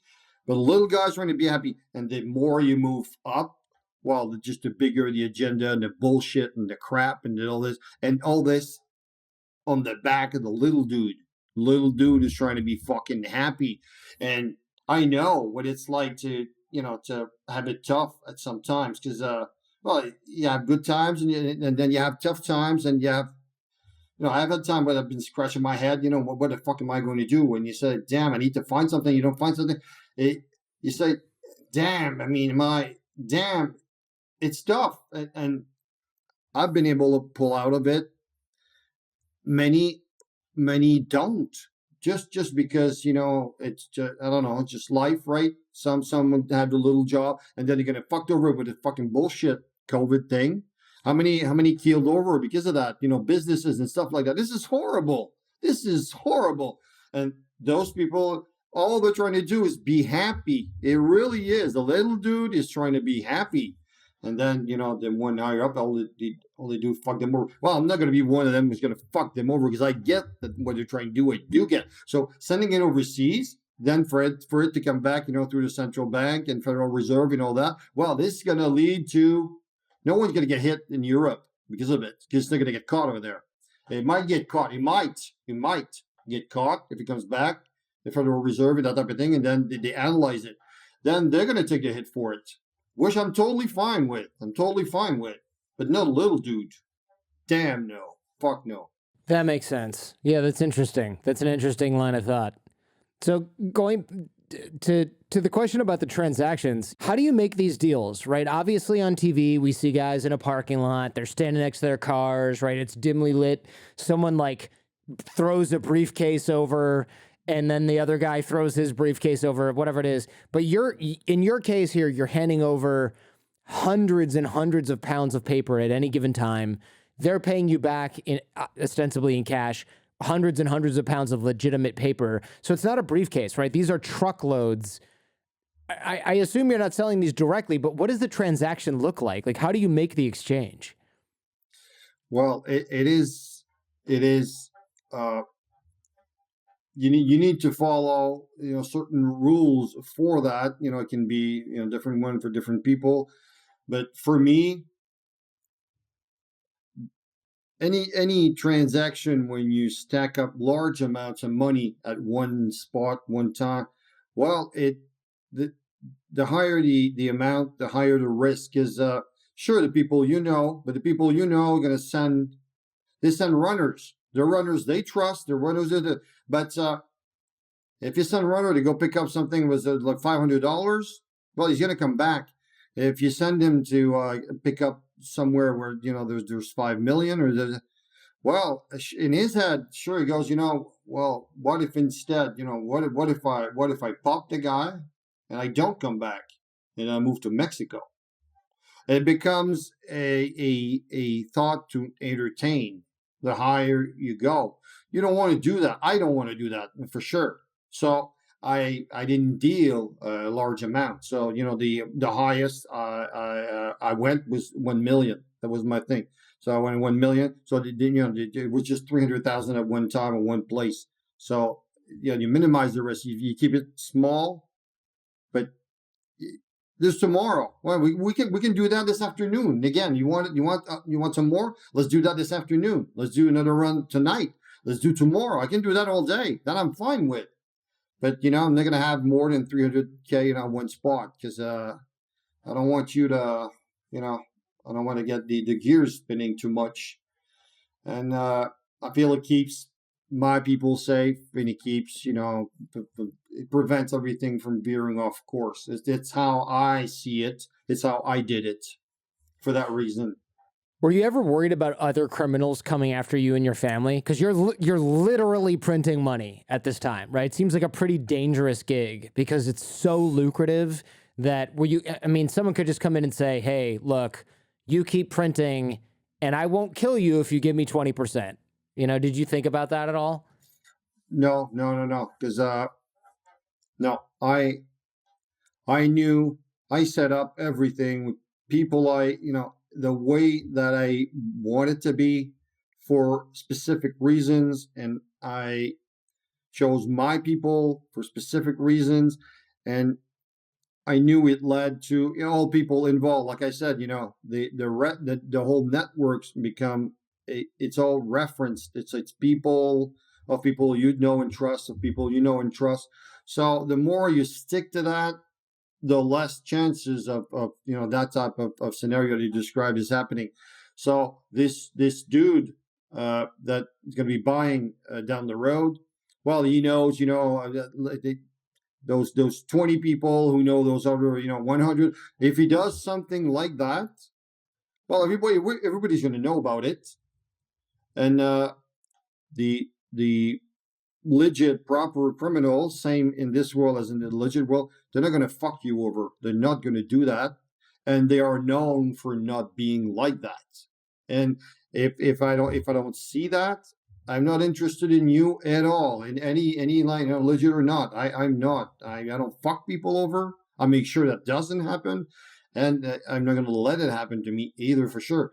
This is not a concern, and on top of it, well, you set up everything to minimize that happening. Like I said, I kept it, smaller numbers, and so no, he can repeat it. He's making money every time, every transaction we make. Sure, he can try to squeeze me out of it, but no, he's not going to leave. His people, if not him directly, his people. Well, down the line, it comes to me, and before they hit me, there's gonna be a ton of people who know about me. They know he's not going to give it to him, and it's not going to happen. They're going to let it happen because I'm not going to. So even if you come, it's going to no, fuck you. It wasn't going to come. It wasn't a concern because it wasn't the type of people. It was the opposite type of people. If I lost something, then they called me. They say, hey, there was too much in there. It was that type of people. Really? So they're saying, hey, I bought $1 million. You gave me $1 million and $1,100. Yeah. I left your $1,100 at the supermarket. Sure. That's crazy. Sure. Yeah. That's somehow very Canadian of criminal. Like, you say Americans are nice, but meanwhile the Canadians are like, hey, you gave me too much counterfeit currency there, eh? Well, we have a fair share of assholes. We sure do, but they good good guys are good guys, and bad guys are bad guys, and they want to protect their business. They're there to make money. They want to make money with you. They don't want to make money off you. There's always something like that. But, I'm just imagining some Canadian gangster calling me and saying, hey, you left me a couple $1,000 extra, eh? Come meet me at Tim Hortons and I'll have it in a briefcase under the table. Like, it's somehow so Canadian that they would be like, hey, you paid me too much. So who is after you at this point, right? It's not the criminals. It's the Canadian Mounted Police, which is like your FBI, I assume. The U.S. Secret Service, of course, is all over this because they are the whole protecting our president thing came afterwards. Before that, they were invented for counterfeiting. Not a lot of people know that, actually. Yeah. No, I looked this up because I was like, oh, Secret Service, Treasury. They just kind of got stuck with the whole, hey, we should probably have somebody protecting the president. Before that, their whole job was basically to find people like you who are printing up money, because the counterfeiting is one of the oldest tricks in the book in terms of making money off of the United States or any government for that matter. I mean, I'm sure the Romans probably had counterfeiting. So who else is after you? You said Interpol. How did the authorities start to catch on to what you were doing? Like, you didn't get caught. Who got caught? Who was getting caught? Well, for me, like I said at the beginning, there's a higher probability, if not to say a high probability period that some things gonna go wrong at some point, because it's not a grocery store, right? So whatever the reason is going to be, well, there's going to be one where, if shit hits the fan, well, there's going to be a reason for it, obviously. And for me, it was, I decided to add another client, and because one of the clients that we were supposed to have, it ended up not working because he got shot for something totally unrelated, and before we could even start, and so I was left with a client short, so that wasn't good, because you want to get rid of it. Yeah, you got all this extra money laying around, right? As shortly, as possible, because when you ran out of it, then you don't have any, risking anything anymore. So I said, well, I'm gonna have to find, somebody else. So I had two guys working for me. They had the connection. They were. This is what they do in life. They know people, and so I said, we're gonna need to find it. So can you look into that? And so they did, and then they found this. Another client, and so they told me, in the conversation, who he was, and he's good, he's solid. So I looked them up, and then and I vetted them, and they were fine. I said, and I okayed it. So I said, all right, we're gonna give that a try. And so this new client, he contacted my guy, and he said, we want 100,000 to first order. I said, yeah, sure.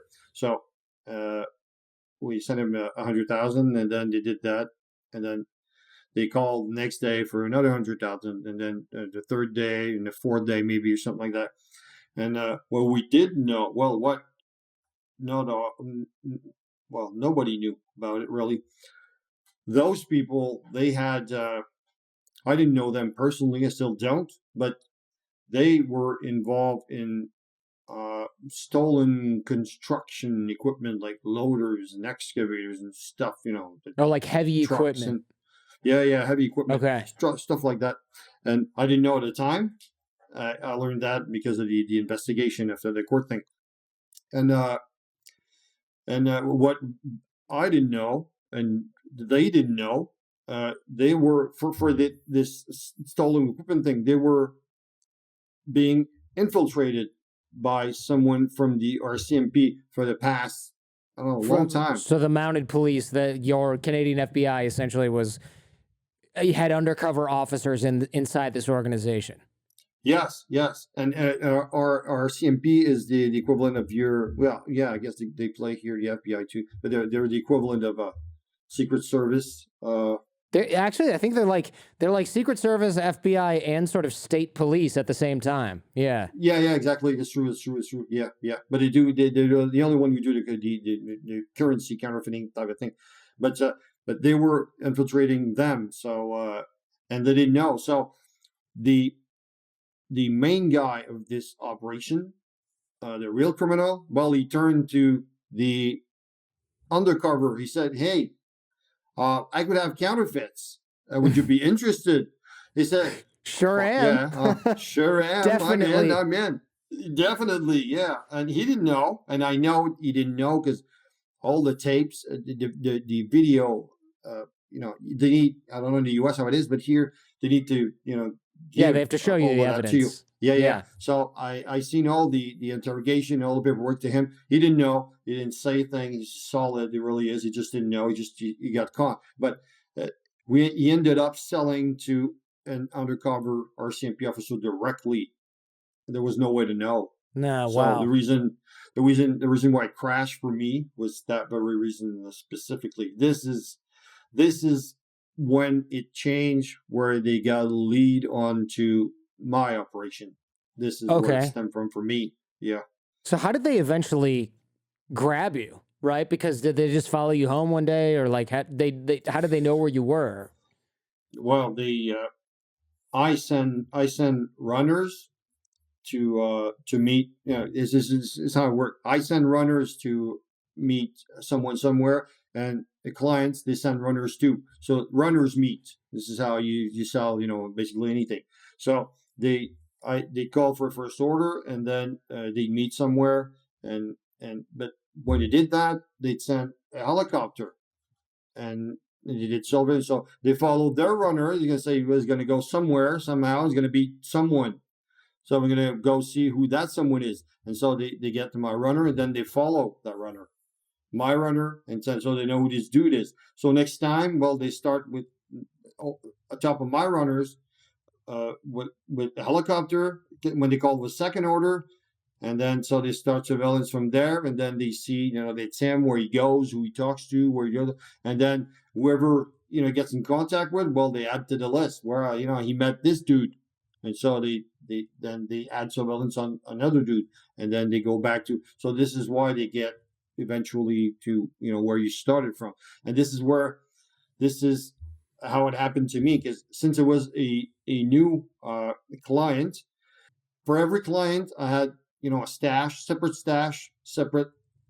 runner, and the runners didn't know about the other runners, about the other clients, the other stashes, or any of that. So, and before you add yet another runner, another route for another client, well, you need to let them know about the container, where it is, and this and that. So I want to make sure that it's solid, that it's a viable client before I do that. So my main guy would feed the runner, and he would take the place of the runner for the first run, just to see if it panned out. And then I fed the money directly to my guy. And so they called us to meeting, and this is how they led back to me. And on the day that the very reason why I'm still here today. Yeah, I was going to ask, how are you not in prison right now? $250 million. Yeah. Sure. I had planned for my escape route. The first thing I planned for was that specifically. So they're gonna want to get, ahead of time, they're gonna want the money. They're gonna want to find a print shop. So this I need to protect. So went in, printed, didn't sell anything, and then I left from there, and I went back. I never went back, not even once, because then you don't know if they got surveillance on you. If you go there, that's it, you're screwed. So I set it up that way, and then with a way to get to that money, should I need to get to it, because if it comes to that, then you're either locked up or you're outside, and you got surveillance on you all the time. So I set up a way to get access to that money, whatever way I would need it, if it ever came to that. So I planned for that ahead of time. But when on the second or third order they gave, I went with the money. Well, I did that every time, but I went with the money where at the meetup place, and I needed to give it to my guy. And then I would leave, and then he would wait for the client's runner to come.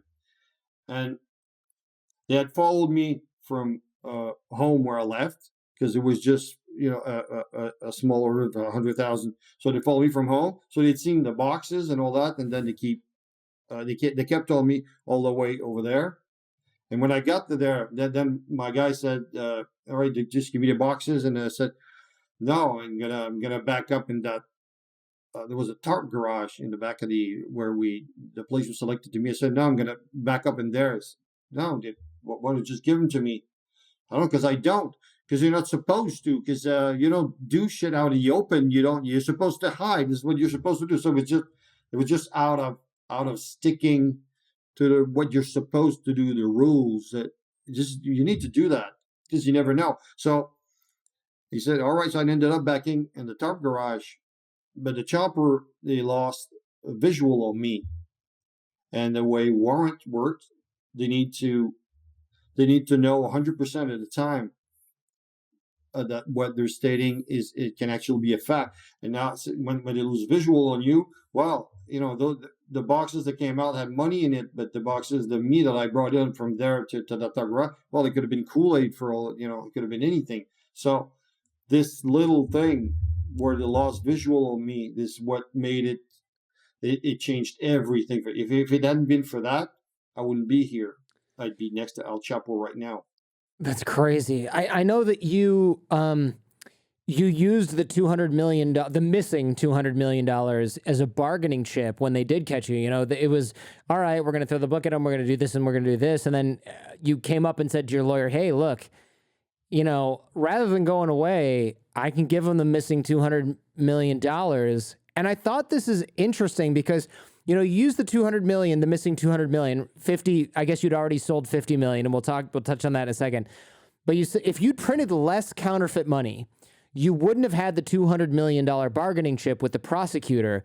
And I'm wondering if you ever thought about that, right? Because you kind of, you went so big that you got caught, but also if you hadn't gone that big and you only had like $2 million, they might have been like, yeah, we don't care about that. We're throwing you in jail forever or whatever. But since you had so much, they were like, we kind of want to get that off the street. And so we're going to give you a plea bargain. Yeah, it's exactly how it panned out. No, and going in, I didn't say, well, I'm going to start this operation. I'm going to get, you know, this amount of money. You know, I know it was quite a bit, but what's quite a bit if you get caught? You know, is it going to be enough? Is it not going to be? You're not sure. It's not like you say there's no chart. You say, well, if I do this, I'm good for. You don't. You think you feel. I think this should work. This should be good enough. And it's basically all you have to go. It's just your gut. So I said, yeah, if I do, I'm going to do a ton, as much as I can, and then I'm either going to have a ton of, you know, a lot of legit money to you know, as a tool or as a whatever, you know, if it ever comes to that, or I'm going to have a lot of counterfeit. But if it's going to be enough or not, it's just, you know, when you'll know at the end if it was. But yeah, if it hadn't been for that, if I'd done like, you know, anything just 10 million, maybe they'd say, well, we don't give a shit. You know, keep it. You're still coming with us. It would have been the case, yes. So it ended up working because of that. Because I went big, it worked. So it's strange. You're pretty lucky with that, I think. Tell me what your sentence and your fine was, because this is like kind of bonkers, right? Most people, you know, when I heard this, I was like, wait a second. He made $250 million and he got how much time in jail? How much money did he have to pay? Tell me what you got. Tell me what you did. Well, I didn't have a whole lot, because my bargaining was, if you and it could only lead to that, was that if I give you this, you remove everything. So because they had seized everything, they seized, you know, the houses and the cars, and they had seized everything. So you give everything back, and you remove those charges. Which they didn't have any choice really, because you know, their guidelines, not guidelines, but there's kind of a chart when sentencing. You cannot get caught like with, you know, 200 million and get 3 months in jail. You can't do that. So if you charge you for counterfeiting with this much, you need to get either, you know, between this and this. Then they have leeway to maneuver. But right, sentencing there's a minimum guidelines. they cannot give. So if you want to go below that, well, you need to remove that anyway. So which was my request. You're gonna need to remove that, otherwise, you know, having it. And so they ended up removing it altogether. So I didn't have any. So this got thrown out. So if they charge you with counterfeiting, the minimum is, say, like, I don't know, 10 years or 5 years or whatever. Exactly. So you had to have them, your lawyer negotiated for them to throw out the counterfeiting charge entirely, because that was an uncertain. So you got charged with what, like drug possession or something like that, or possession of stolen goods or something weird like that? Yeah, they you know, they seized the car and they checked the car, and I don't know, they found, you know, nitty bitty bits of stuff lying around that I didn't have any clue was there. So a pill or something, I don't know. I don't even know what those are. But so they charged me with 3 or 4, I don't know, stuff that they say they found, whatever. And so it ended up being $1,500 Canadian. It's just like, you know, $1,200 US. And how much time in jail? Well, I did 6 weeks because of the you know, for the time it took for my lawyer to get bail for me. So I did 6 weeks. So 6 weeks in jail, $1,300 or whatever it is in United States dollars fine. Yeah.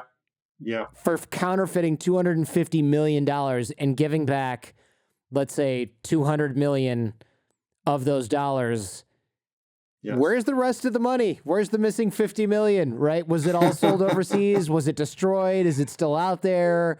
You've right, like, Where's the money, Frank? This is always a big question, right? Where is it? Where is it? And well, yeah, I'm not gonna get. I don't have a map with a big X on it that I'm gonna hand out to anyone. Unfortunately, I know it'd be nice. I'd like to have that. Probably, I get that, but no, it's somewhere, right? It's something happened to it, but That's certain. It is definitely somewhere. Yeah, it's got to be somewhere. Yeah, it's got to be somewhere. Exactly. Yes. Have you tried counterfeiting other currencies? And maybe you shouldn't answer that, but I guess the question really is the United States currency easier or harder to counterfeit than other bills? Because I know when I go to Europe, the bills are different sizes and they're in different colors and everything. Ours shit is just green. It's all one size, right? It looks easier, but what do I know? I'm not a counterfeiter. It looks simple, but it's easy and it's complicated at the same time. It's more complicated than easy, but if you can do stuff like that, then whatever you can do is never a guy can juggle 15 balls. Well, juggling 15 balls is it's just the thing he does. So is it difficult? Is it more difficult? I don't know. I guess it's difficult, but so when we can do it, well, doing this or this other one, it's kind of the same thing. It's not what makes it different. It's just that the U.S. is the victim of its own, of how big you guys are. So it doesn't make any sense to make any other currency just because we're not out with a vendetta on your government or anything like that. It's not that. U.S. money is just accepted everywhere. So if you do New Zealand money, I mean, you try to spend that in Sweden, people are gonna say, "What the fuck?" It's Right. It's more complicated. So you make it harder for anyone involved trying to sell. U.S. You can go anywhere on the whole planet, everyone will take it. Anyone will. So this is why it's selected. That makes sense. When I lived in, when I was an exchange student overseas, I was in Germany in the 90s. This is before the euro, actually. So now they use euros when I over there and in ads. But I would look at ads, and I'm in the former East Germany, right? It's like 1998. I look at an ad, and there's a lottery ad or something like that, and this person's looking up, and all this money is falling down, and it's U.S. dollars. This is at a bus stop in Germany in the 90s. Yeah. They're using United States dollars in the ad, and it's on TV. U.S. dollars are falling. It's like if you had to make a cartoon character money, it's always the U.S. dollar. Now they use euros because it's European wide and it's more of a thing, but they didn't use Deutschmarks back then. I mean, they used it for currency, but in the advertisements on television, nothing. They always use US dollars. So the fact that they were doing that is sort of mirrors your point here, which is if you want to get rid of money, if I show up and if I got a flat tire and I'm in France and I only have 500 US dollars and I say, "Can you fix this?" You go, "Yeah, you're good to go." Sure enough. Yeah. But if I bust out 500 US dollars in Chinese renminbi, you're going to go, "What the fuck am I going to do with this?" Go to the bank and change it. Yeah, even in the U.S., anyone comes, even I don't know what is Sweden money or Denmark or I don't know, anywhere, Poland, whatever. You're not going to take it. Even euros. You go to Walmart, they're not going to take euros. I mean, it's like kind of main fucking currency still. They're going to take it. It just makes it more complicated. But somehow you guys, have such a big impact on everything. You go with U.S. money, any fucking where, and we'll take it right there in the store, anywhere. Everyone really does. So it makes no sense if you want to go. Your client can sell it anywhere. It's open for them. You're making it easier for them. This is the only reason because, you kind of, you're a victim of your own success, I guess. That victim of our own success. Yeah, I mean, we are the reserve currency, right? The reserve currency internationally. And I actually got a counterfeit $5 bill once, which is a stupid thing to counterfeit, theoretically. But I got it in a small village on the border of Vietnam and I think Cambodia or something like that. And this girl came up and she goes, "Do you want to change money? You need money, local money." And I was like, "Sure." So I gave her like $20. And she, or whatever it was, and she gave me $15, and she gave me a $5 bill back, and it was way too dark and way too thin, and I thought, I got a counterfeit $5 bill. I still have it because I kept it because I went, wow, counterfeit money. Yeah. And then I thought, who the hell counterfeits a $5 bill? And then I realized, if you are in rural Vietnam or Cambodia, you don't counterfeit a $100 bill. Where are you going to change that? There's people you can Exactly. add up all your neighbors and they don't have $100, but you might have 5. So it just made perfect sense. I'm curious though, as a master counterfeiter, right, or farmer, what are some of the security features that were hardest to crack on the US dollar? What was like the thing where you just went, man, how am I going to get through this? Would have well, it will bundle up a bunch of them, but it definitely is the paper. I mean, the paper implies so much stuff. Like I said, if you want to do it right, you get the thicknesses that it doesn't exist. So you have to have it made. And the difference between being able to have it buy ready-made somewhere, even blank paper, instead of having to have it custom made, it's a whole new deal. Just that by itself, even if forget all the rest, just that is super complicated. And then you need to have the recipe. So you have to find the ingredients for it, which is not that hard, but the recipe, the chemical properties, and this is hard to find. You have to dig a shitload to find that. And then why we'll go into machines, what you need to put, why not, not that. And then you got other stuff. You got security fibers. So you have to find somewhere, and you're going to be down the line. It's going to have to be, can you make it, with this percent, this, X percent of this, you make sure there's no this, make sure, and then add this chemical, this number of security fibers with a ratio of, this to this color to this, because you want to, right? You want to have the right stuff. Sure. So every layer of this makes it more obvious, any way you look at it. It makes it riskier and riskier, and then the watermark is also part of the paper. So sure, you're gonna outsource, far from here, and you say, well, you're not gonna know who he is. That's fine. Just that by itself is kind of safe. If you add that plus the size, plus the thickness, plus the UV fibers, plus the security strip where it needs to say USA 20, USA 20. It kind of gives your thing, right? So you got to find a way to overcome that, because it needs to be in there. This is put in when it's the paper's in the pulp stage, so they need to put that in. So you need to find something that it is tough. And if they get suspicious of you, they're not going to tell you. They're going to hang up, and then they're going to call the authorities. And then the authorities are going to tell them, no, don't change anything. Keep talking to them. And then they're going to bug you, and then they're going to start the investigation. But you're the last one who's going to know. Right. You find out when you're in front of the judge. Yeah, exactly. Yeah. The more you add, well, when you know is when they come, at 5 a.m., this is when you say, oh, fuck, this is today. Damn. Yeah, the cops, they came to your house or your girlfriend's house at 5 o'clock in the morning with like choppers and SUVs and SWAT teams, right, to come and get you. The whole thing. I mean, they blocked the whole neighborhood. It was a huge something, and then they knocked at 5.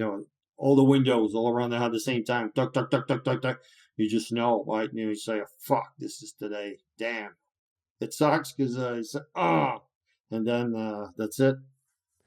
Yeah, it's unbelievable. I know we talked about this a little bit earlier, but just for the listener, so you get arrested and then you're you're dealing with negotiating and everything, and they think they're going to throw the book at you, and that's when they find out that, because they seized about just under $1 million in counterfeit currency, a couple of little bits of cannabis or whatever, and they think, all right, we got this guy.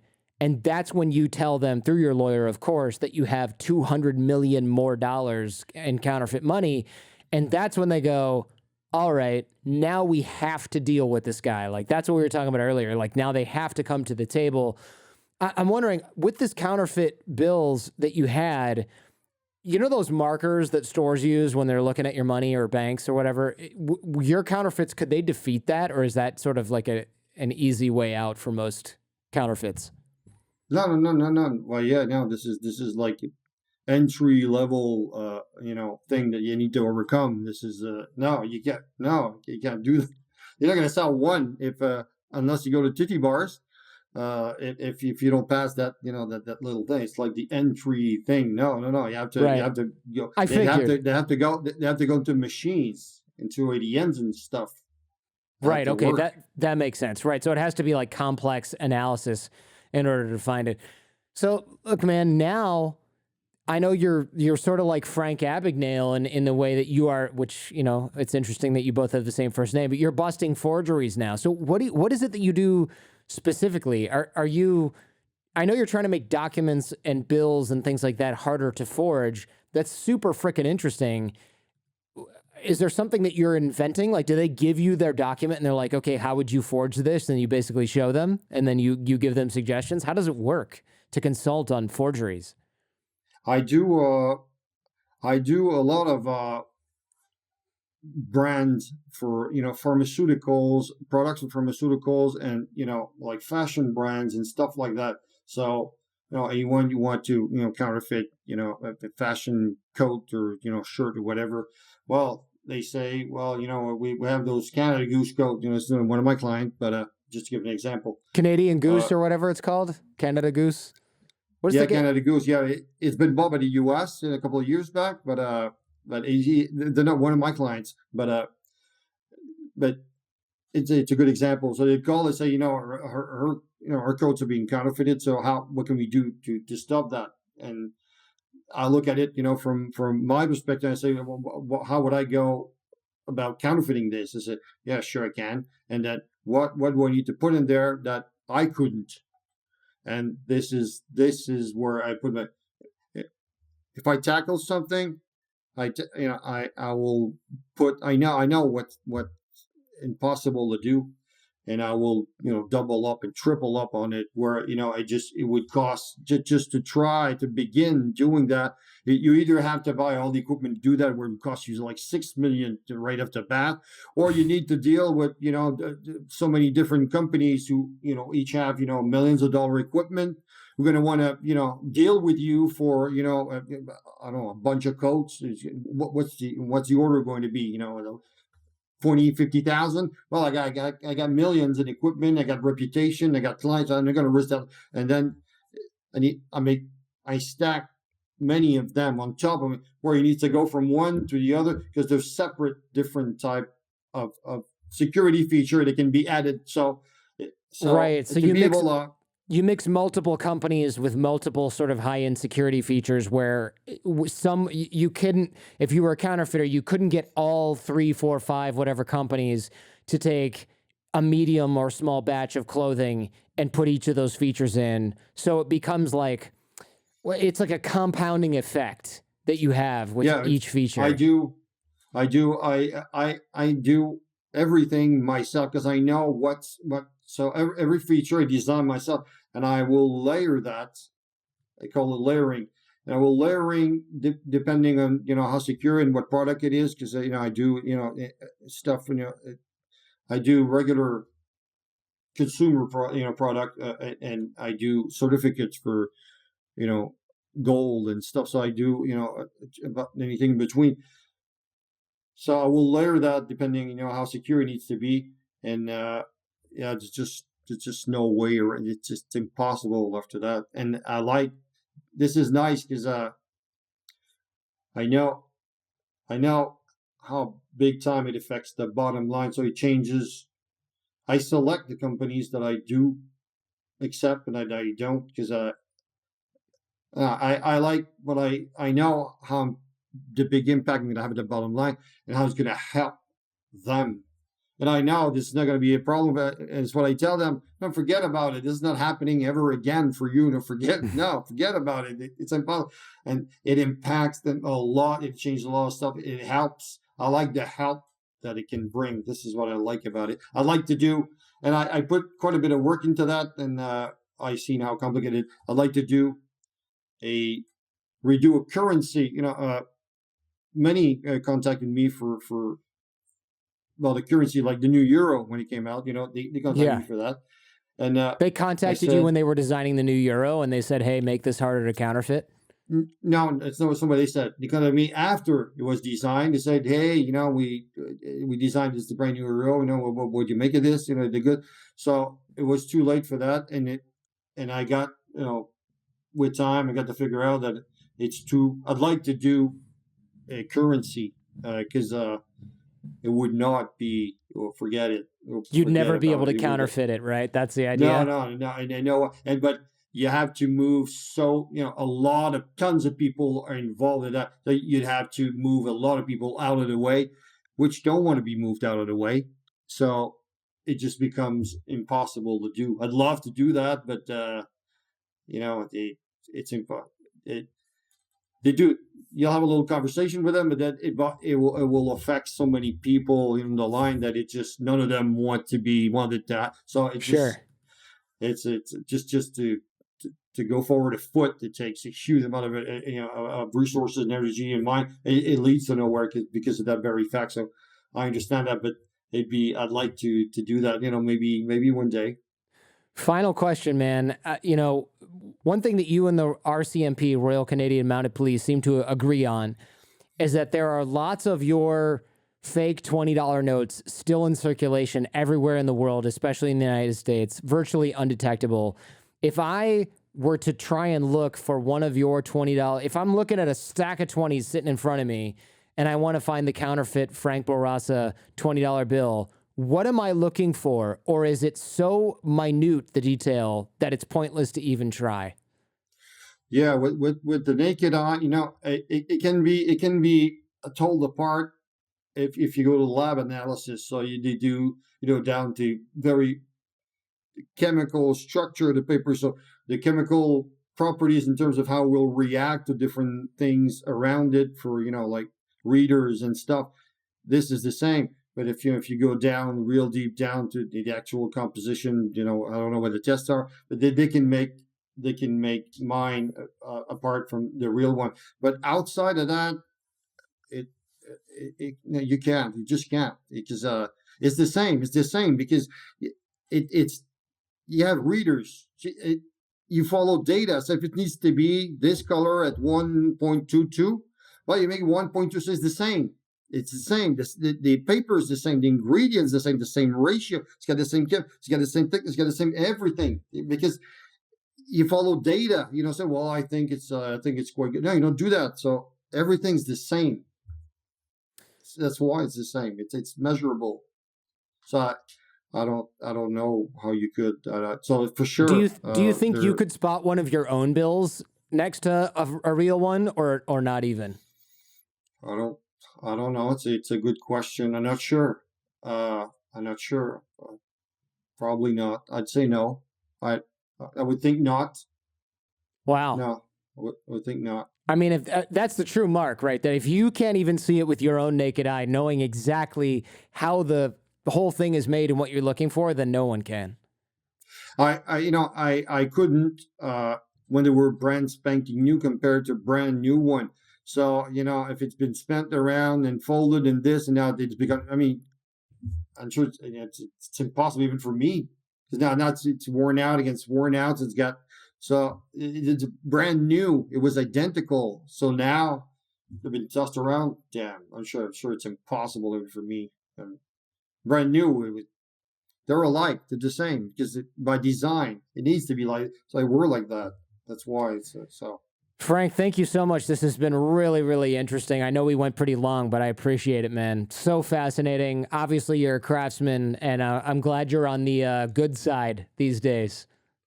Yeah, me too. I'm happy to help for whatever whatever I cause. So I'm happy to do that and help for sure.